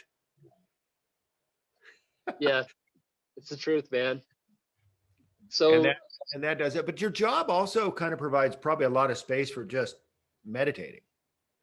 yeah, it's almost like moving meditation, right? Some of the jobs we do, we're on our own frequently during the day, and we're outside. So it's that definitely provides time to just kind of clock out mentally, I guess. You Yeah. still go through the motions of the job task, but yeah, it's nice to um, not have to constantly engage with another human. Right. And as far as task goes, I mean, you've been doing it for a long time. Your body knows how to do the task without mind having to be really all that engaged, Yeah, exactly, other exactly. than to look for things out of place. Yep, Isn't that's that the truth. cool? That's a cool place to be a master of a task set. So much so that you don't really have to think about it too much. Yeah, yeah. It's Yeah. it's funny. I never thought I was going to get there. Like the first year, first 6 months I worked at this job, I thought, I did something terribly wrong. So much to 'Cause know. it Yeah. was it was so physical that everything hurt, right? My arms hurt, my shoulders hurt, my elbows hurt, just Yeah. from the different tasks. But you Yeah. definitely, You said you clean them every week. yeah. So some of the we have both small troughs that are maybe 11 cubic feet, and then we have bigger raceways. As the fish get bigger, we put them into bigger containers. So is that pressure washer? Sometimes we can pressure wash them when they're empty, but when there's water flowing and fish in there, we have to use basically like steel scrapers to keep the algae down. Oh, So it's in you're there basically, and scrape the edges like a pool. yeah, yeah, you're grinding on concrete basically. Oh yeah, that's on your knees, just or are you walking Yeah, in it? we're walking, but it's kind of a constant kind of, you Yeah, know like you're sweeping a floor, really. that'll hurt you. And now Yeah. you're older. You have some kid you can boss around to do the things your body doesn't want to. Well, it's kind of nice being close to the university because we get a lot of interns and volunteers and things like that. So Nice. Yeah. yeah, let the younger bodies. Javelin thrower. Sounds like you need a javelin thrower, Exactly, man. a shot putter. For sure, for Yeah. sure. The field kids go far. Yeah. I'll do a pressure washing for a day, and I'm beat up for about 3. Oh yeah, yeah, So any exercise like that, I guess one of the keys is I try to do when I'm doing something like that is I'll try to switch sides. yep, Because if you stay unilaterally pushing against water all day on one side, you're just kind of throwing yourself into this Quasimodo state, and you're going to exactly. wake up just all bound up. Yeah, yeah. You're gonna be all stove up and can't move. Yeah, Yeah. for sure. So it's a good idea to kind of, you know, Alternate and balance. yeah, yep. Yeah, I try that more in life. I have a friend who's given up all non, you know, so any sport that makes it so you are just one-sided, like tennis Yep. or golf or anything like that. He says he's given it up. He's looked at he says he's a scientist. So he looks at all the results and he goes, yep, all the 90 some he had some percentage of the people who have back injuries do these sports or Sure. are in these occupations. Exactly. And so he looked at all of it. He says, okay, I'm giving up all of those. He says, I like my back. Back is huge. Yeah. Once And that's that why goes, he doesn't snowboard, but he does ski. yeah, for sure. Yeah. I've never snowboarded. Actually, not since snowboards came out. When I was a kid, we lived in Utah, and I'd go up to Sundance Hmm. ski resort, little ski resort up in the canyon there. And I didn't have good equipment. I had Desert Industries equipment, which is Goodwill or Salvation Army, Yeah. and Yep. they were steel, well, steel bindings, cable strap bindings, leather boots, and wooden skis with metal edges, but they were like screwed on there. Old school. Yeah. Yeah, real old school. And so I'm coming down. I just kept going up the mountain until I got to the top, and then I decided I was going to try moguls, which we would do up in Eureka where we lived on Uh-huh. our own little mogul patch, but it wasn't like this mogul patch at all. And these skis had no business ever being in a mogul patch unless they were skimming the tops, right? Right. But I was going in, hit a trough, boom, crack, done. I had to go from the top of the mountain down to the bottom of the mountain with one ski. Oh yeah. And I remember liking the ballet in the ski. Back in the 70s, they had ballet skiing. Sure. And I remember I liked watching that. And so I kind of watched how they would swing their leg and they could turn the bottom ski. And so I was like, okay, I can just do that, right? Okay. And you can steer by just kind of being on one ski and shifting your weight. It's a lot like being on, but you had to kind of, I was floating with my leg behind me, right? And I Yeah. would drag to kind of draw over. And then I realized I could just put my toe on the back of that ski and kind of just stay up. It was tough. I fell a shit ton Do a of times. mono ski thing. Yeah. And I had no grab on a downhill, nothing. I mean, you go sideways, you just go sideways. You're not gonna slow down. You know, Yeah, exactly. just cut, just slip. It was fun. So that's the only snowboarding I've done. Back, I don't know, I was probably 17. Wow. Yeah, yeah. I lived in Germany for a couple months back in like 1990. I went over and stayed with one of my sisters. Her husband was stationed over there, and in Germany they have all these really small, almost like neighborhood ski areas, at least Yeah, in Bavaria. And it was the only time I tried snowboarding. I just on a whim, my nephew was doing it. I was like, yeah, I'll try it. Right, old hard bindings, and they had T-bar lifts, and so yeah. I tucked the T-bar under my leg, one boot out of the binding, and was going up, and I made it. I think there was some slack in the line, or the lift kind of glitched, and so I just strung out the line, ended up falling over and launched the T post up into the up towards the cogs, and I almost broke the lift. Oh, And no. I was done. I was like, I'm gonna go back to the old hard skis there. Yeah. But yeah, it was crazy. Yeah, I did.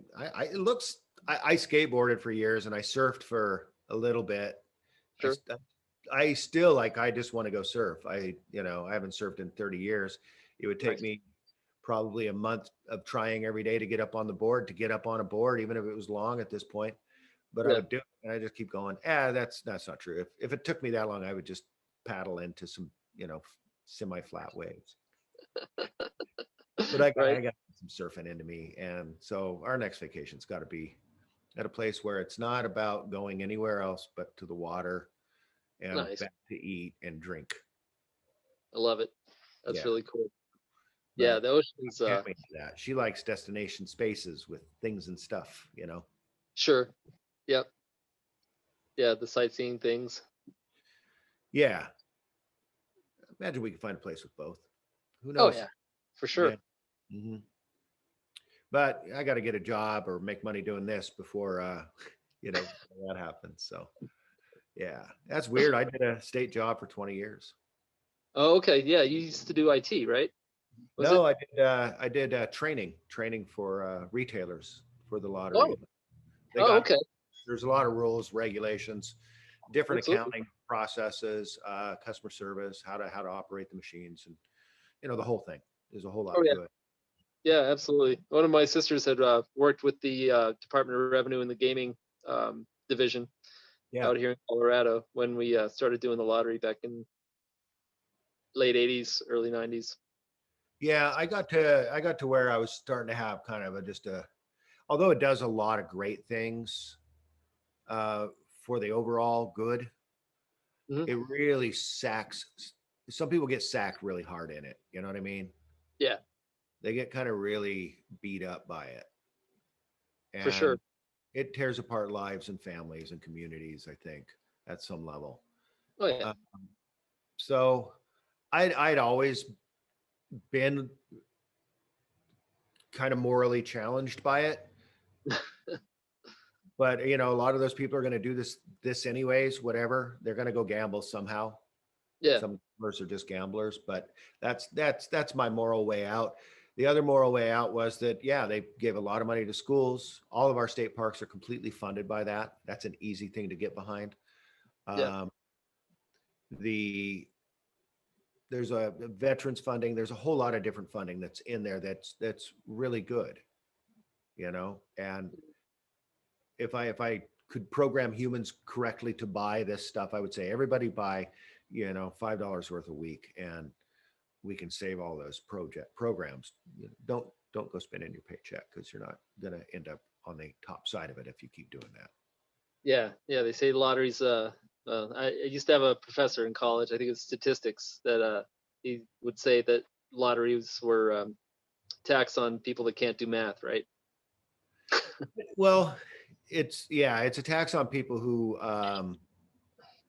are dreaming about something out Yeah. that that could change their lives. But yeah, the people who are perpetually into it are not seeing the math. It's easy to not see the math because it happens over time and space. Sure.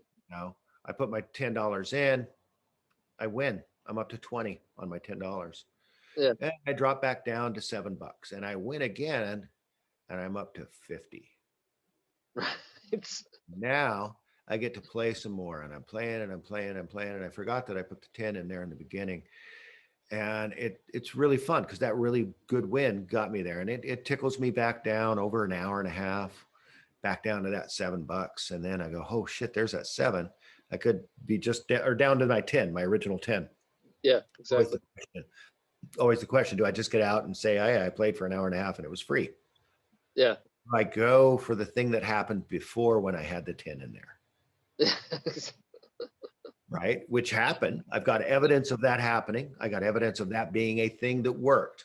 I've got evidence of myself being happy. My dopamine was way fucking through the roof. Right. Everything was just yippee ki yay. Yeah. Right. Chasing the dragon. Yeah. And so that 10 is now a question. Do I come out of this with just the experience free? Or do I give them $10 for it? Right. And then that's really not the choice. Or do I give them $10? No, they're going for the next kick. Yeah. And then they're like, well, shit, that was so fun. And that was only $10. Right? Yeah. Only $10. Right. Well, shit. And I got to play an hour and a half. I bet you I could play for 2 hours with $20. Yeah. And that lasts 2 minutes. Yep. Yeah. And then you're like, damn, I need another 20. Yep. And that's where it starts to get really sad. And so I had a hard time with that, Yeah. But if you've ever studied Buddhism, you recognize that there's no way to really be alive without consuming. Yeah, it's true, right? Yeah. That's where the vampire story kind of is a trip, because we really are consuming others. Right. Gee. Something that I'm consuming that was made by somebody, I'm consuming their energy. Right? Yeah. Yeah. And that's what markets are supposed to reflect, but they really don't. Because the market of people making our stuff are making it much cheaper somewhere else. Yeah, exactly. Yeah. I mean, it's a gaming of a system. But eventually that game's going to run out. Yeah, always everything. Yeah, games Yeah. always end, right? Well, there's two types of games, right? Yeah, There are games that are designed to end. They have, time segments and quarters and innings and things like that. And you have an enemy against an enemy, and the end goal is to have a good game of ball, sport, right. right? Whatever the game is. Yeah, Um, but there are also games of like creation of ideas and things where they are to be built into perpetuity. Hmm. And these are the games that a lot of these think tanks like to play, where you take variables and you add in a variable to a situation. Sims is kind of like that, right? yeah, yeah, Sims is not a game where you want it to end. If it ends, you screwed up, right? yeah, So that's the same thing. And you want your game to evolve with you too. And that's why Sims is still relevant 20 years later. yeah, exactly. And nations are not a game in the sense that they are one team against another for an end goal over a certain period of time. It is now, it's how it's being played, but that's not how you make a nation great. You Yeah, make a nation great by recognizing you don't want the game to end. You want the game to get better for all participants. right. Yeah. So you're the mayor of Sim City, right? What do you do to make it better for your people? Well, Sim City is going to give you the newspaper, and the people are going to say, hey, we don't like this. And you're going to say, okay, here's why I'm doing this. And hopefully they understand. Yeah, yeah, Or you're going to say, why don't you like this? First, you have to actually say, why don't you like this, right? Because you can't just come back with why you think it's a good idea. yeah, They don't think it's a good idea. You need to know exactly why that is. Exactly. yeah. Yeah. How does it work with kids, right? You give them two choices always. Like one choice you know they don't want, and the Mhm. other choice is basically the option. Yeah, that's how our elections work. Right. So these people are reading those children's manuals, haven't they? Yeah, I guess they have been, man. That's for Yeah. sure. Yeah. So our best options is, and we've discussed this several times, but I think it just needs to be brought home. Best options is to choose kindness, Yeah, take care of yourself. If you find yourself blaming others, look at yourself. yep, I find that to be pretty damn helpful. yeah, Not always. Sometimes I look at myself and I go, I'm not seeing it. So maybe I'm really blind to it, because you can be blind to yourself. yeah, Have you been around people who just had zero self concept? yeah, yeah. I have too many of them actually. Where they just recognize zero of their effect on anything outside of themselves. Yeah, it's kind of like they're kind of deadheading through life, right? Yeah. The same thing. Typically, they're the type of people who do the exact same thing almost every day. Yeah, I think life is scary for those people. yeah. Yeah, it's just bizarre. I just keep thinking of people that when you drive down the highway and you see cars that are like red flags, they have a flat tire or something like that. So they've obviously been sitting there for a while. And it's like Mhm. somebody that knows how to drive, has a car, and doesn't know how to change the tire or something like that. Yeah. So now that's yeah, it's just a mind blower for me. Sorry. Oh, where'd it go? I would rather wait for a guy to come change my tire at this point in my life Yeah. than to Oh, do something I know completely how to do. yeah. Actually, that's because I was in a state car and I had to call somebody. Actually, I'll change it. I don't give a shit. I was riding. I've had Oh, little rascal. We were riding scooters for a little while, and you have to take the tire off to do almost anything, like with anything on there on the backside. You have to take the tire off to get to the muffler or whatever, and had a muffler come off. And so yeah, you just change right on the side of the road. You got your toolkit, fits a little thing like that. Scooter toolkit, everything right there. That's crazy. Like Zen in the art of motorcycle maintenance, right? I just started reading that again, and then I stopped, but I'm gonna start up again because I haven't read it in probably 30 years. When's the last time you read it? It's probably been about 30 years, maybe 35. Yeah. Well, I found it to be, in terms of like where I was thinking before I read that book and where I was thinking afterwards. Yeah. It's probably the most dynamic book in terms of transformation for me that I've ever read. Yeah. In terms of the way I think. Sure. Yeah, it seemed to become a little bit more relevant to me after we had our son. For obvious reasons, he's on the road trip with his kid, and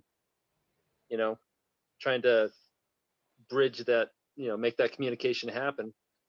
So Yeah. it's definitely a good book. Yeah, it's interesting where he just kind of gives up on trying to talk to him about nature. Like just straight off the first day. So, hey, there's a red-winged blackbird. Kid's like, yeah, go fuck yourself. Next day he's like, hey, there's a red wing. He doesn't care. Yeah, exactly. He's done. There is that spot towards the end, and that's where I want to go through that part. I think they had like this rough ride, and it gets really wet and cold, and Chris gets really mad. Yep. Yeah. I think I want to go through that one again, that part. I just want to read through it again.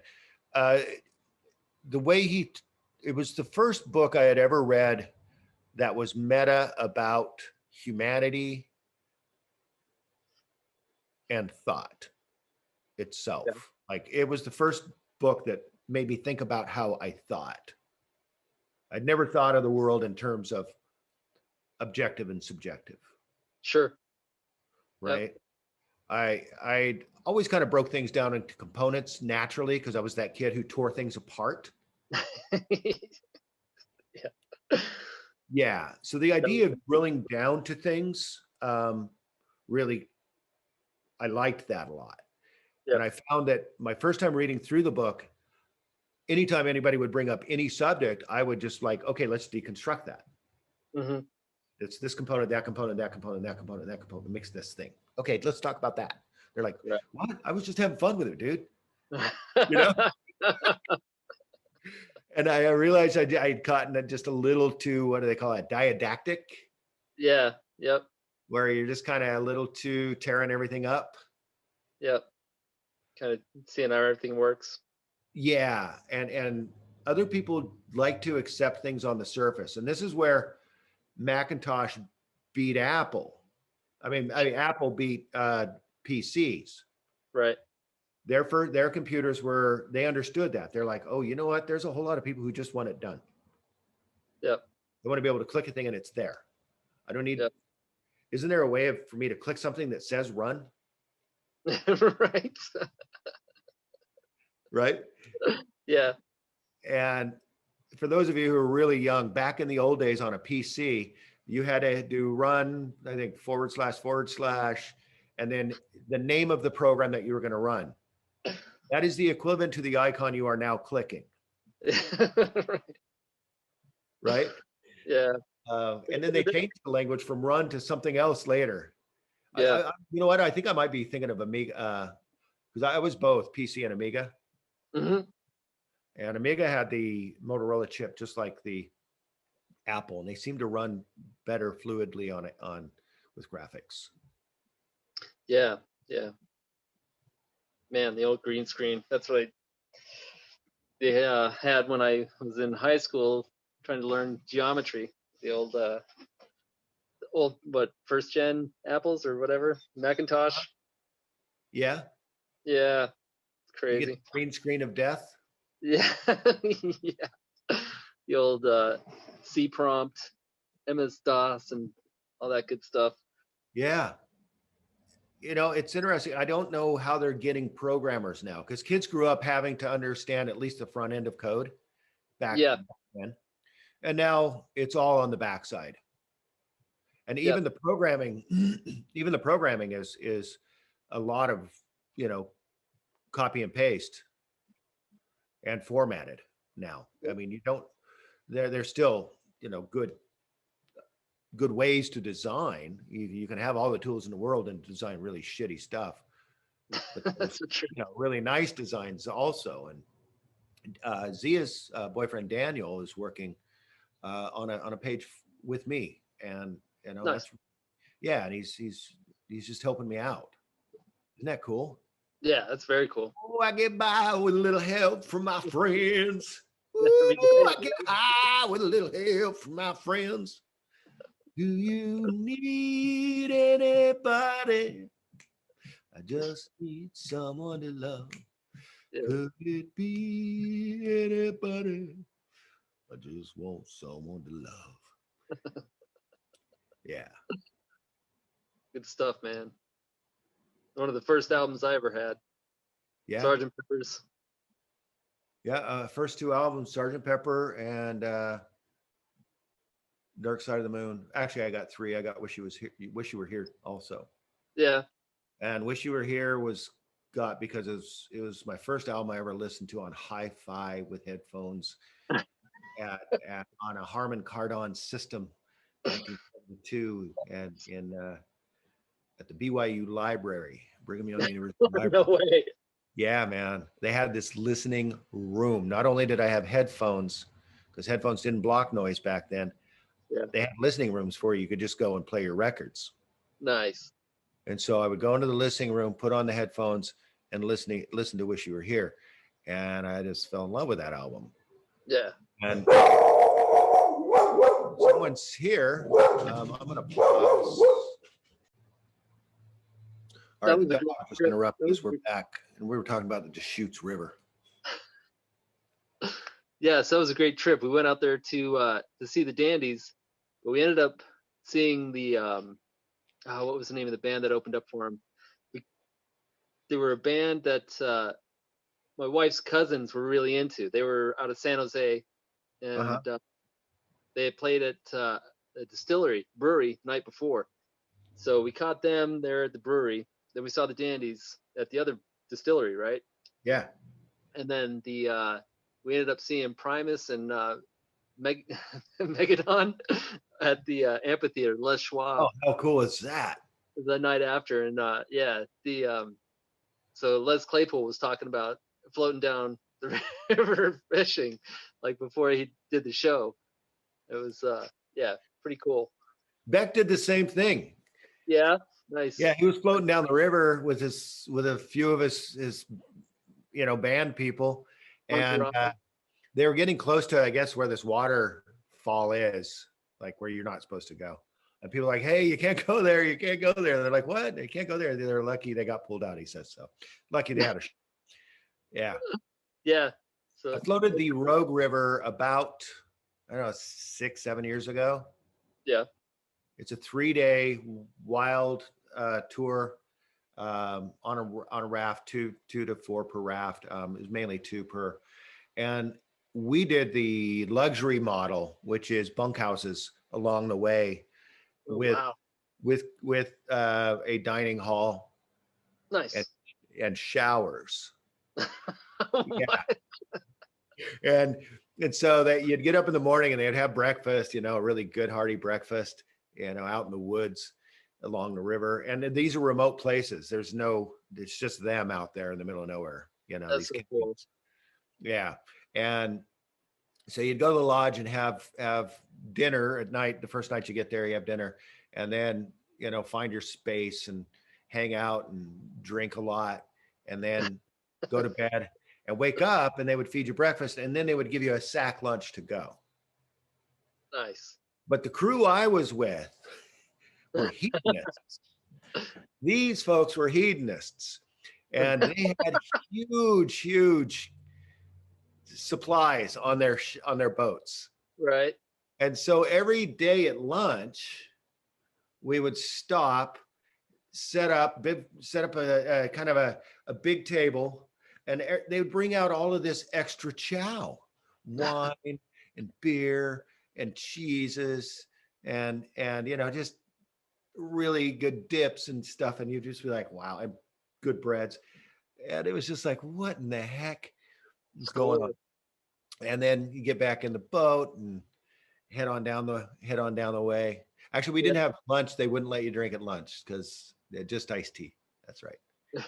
No drink until the final shore. Yeah.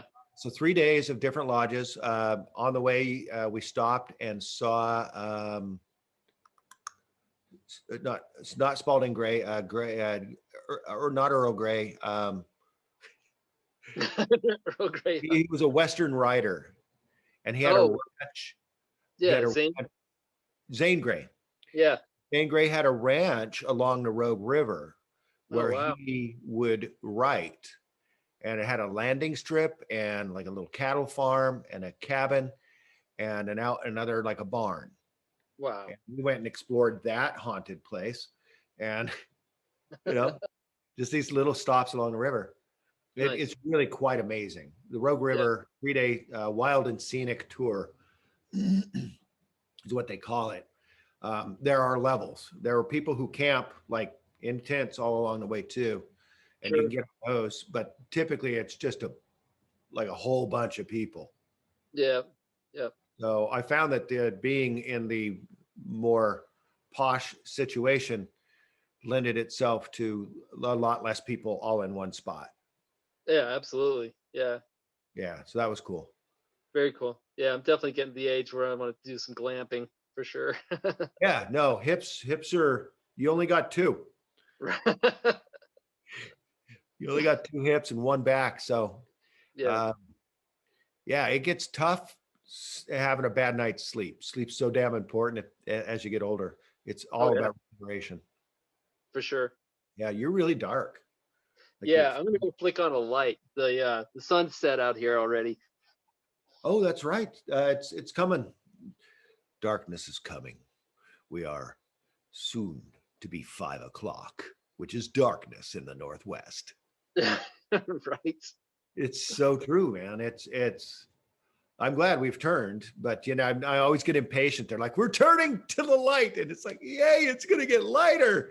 And then Exactly. then there's no sun because it's gray the whole day. And then, the sun only lasts until, it comes up at about 8 and it goes down at about 5.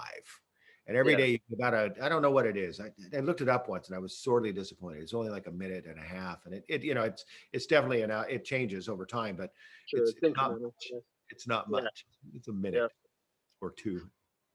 So Yeah. you guys you're outside of Portland too, right? So we live south of Portland in a town called Silverton. Okay. Used to be a Gotcha. small, cute little town, Yep. a lot of traffic. And then they built another city on the other side of Silverton there, and there's only one artery through. So that artery happens to be right in front of my house. So that has become a little less, yeah, it's not as quaint as it used to be, but businesses have been doing better over the years because there's more people. So, you got one or the other. When I first lived here, there was nobody here. It was nice and quiet and you knew everybody, and it took you an hour to go get milk at the store because you would get into 3 conversations, and Yeah. it's kind of that way, but there's, the irony is there's more people, there's more anonymity. Yeah. And now you spend all your time in either driving or, negotiating through the crowd at the store or, Yeah, not as much everything. on Yeah, the there's table. a lot more people in play. Yeah. Population is an interesting thing that they're not looking at in terms of how people view quality of life. But I've been thinking about this for years. I think there's ideal numbers uh, for how many people should be in a space. Yeah. Or, and that may not be the end formula. It might have more to do with how many people can be in a space wherein there's also a good amount of natural space. Yep. And all resources available, and also those resources available at a very kind of equalized way at the bottom, and at least some sort of like human justice there. And Yeah. then of course your stratosphere is for those who work extra hard at the top. But we need to figure out where that base bottom is. We used to think about, what that was. I don't think we do anymore. Like No, I don't think we do. bottom line income. You can work full time and not make it in America. And then you become prey to creditors Yeah. as if it's your own damn fault. Yeah. Yeah. Yeah. It blows me away that people, especially in bigger cities like Denver, Fort Collins isn't quite there, but Boulder's close. People having to work, 2 or 3 full-time jobs in order to make a house payment, make a car payment, Yeah. buy groceries. It's crazy. Yeah. So the people who serve those people can't live in the town. So they have to drive into town, which puts another car on the road. Exactly. So they had like enterprise zones for, if there was a percentage, let's say you make a high-rise building, Mhm. right? High-rise building, there's always these floors that are really easy to sell because they're at the top or they're on the main floor. And then there's the ones in the middle. Well, what if we start working those into some sort of structured model where you can move layers of society within the same building so they start to interact? Yeah. Because I think isolation is part of it. And, I deserve not to be around poor people. I've earned Yeah, it. the privilege, right? Yeah. Oh, yeah. No, they annoy me. Right? They really do. Yeah. I mean, they're just so dumb, most of them. I mean, So not all. I mean, I don't want to generalize, but poor people. Oh my God. Really? I mean, you can get a lot of work out of them, though. right? And votes. Yes, you can. And votes. Yep. Yep. Yeah, it's the stratospheric difference between the have and have-nots at this point. It's gotten really bizarre. It's never been this way since the Depression, I don't think. No, I don't think so. I mean, it Yeah. used to be nobody had shit because we didn't have electricity and stuff. And it was about your cow. Right. Did you have a cow? Did you have chickens? Yeah, buddy, you're living large. Yeah, yeah. What grocery store? We got Yeah. we got livestock. Yeah. That's what it is. You got milk every day, you got eggs every day. You got a Yep. good start. Yeah, exactly. Yeah.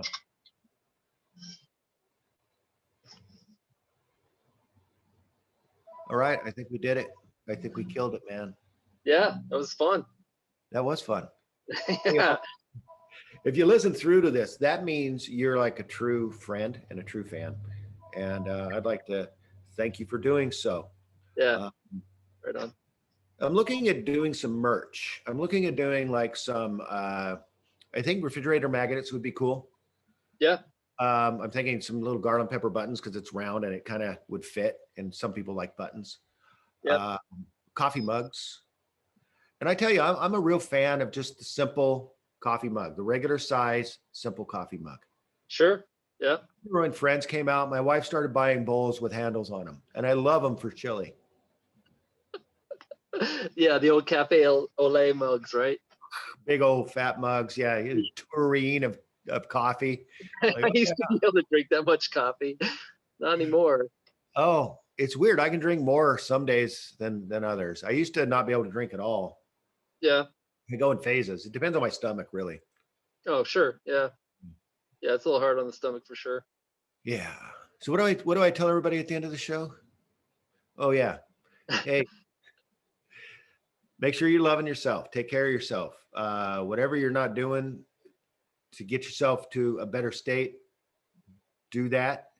And whatever you're doing that's kind of fucking that state up, stop doing that. Easy, right? All of the things I'm saying right now, caution, easy to say, hard to do. Yeah. So love yourself, love your others, and find some place in the world where you can do some good. And Nice. yeah. And if you do that, you're going to be okay. Yep. Right? Cheers, man. Thank you, Terrence. Have a great Absolutely. one. Good getting to know you better. We didn't really know each. I mean, we met at a party. I was already a couple cups in. Yeah, you were the dancing guy. Yep. Oh yeah, always a dancing guy. All right, man. Take it easy. Peace out, y'all. You got something? Yeah.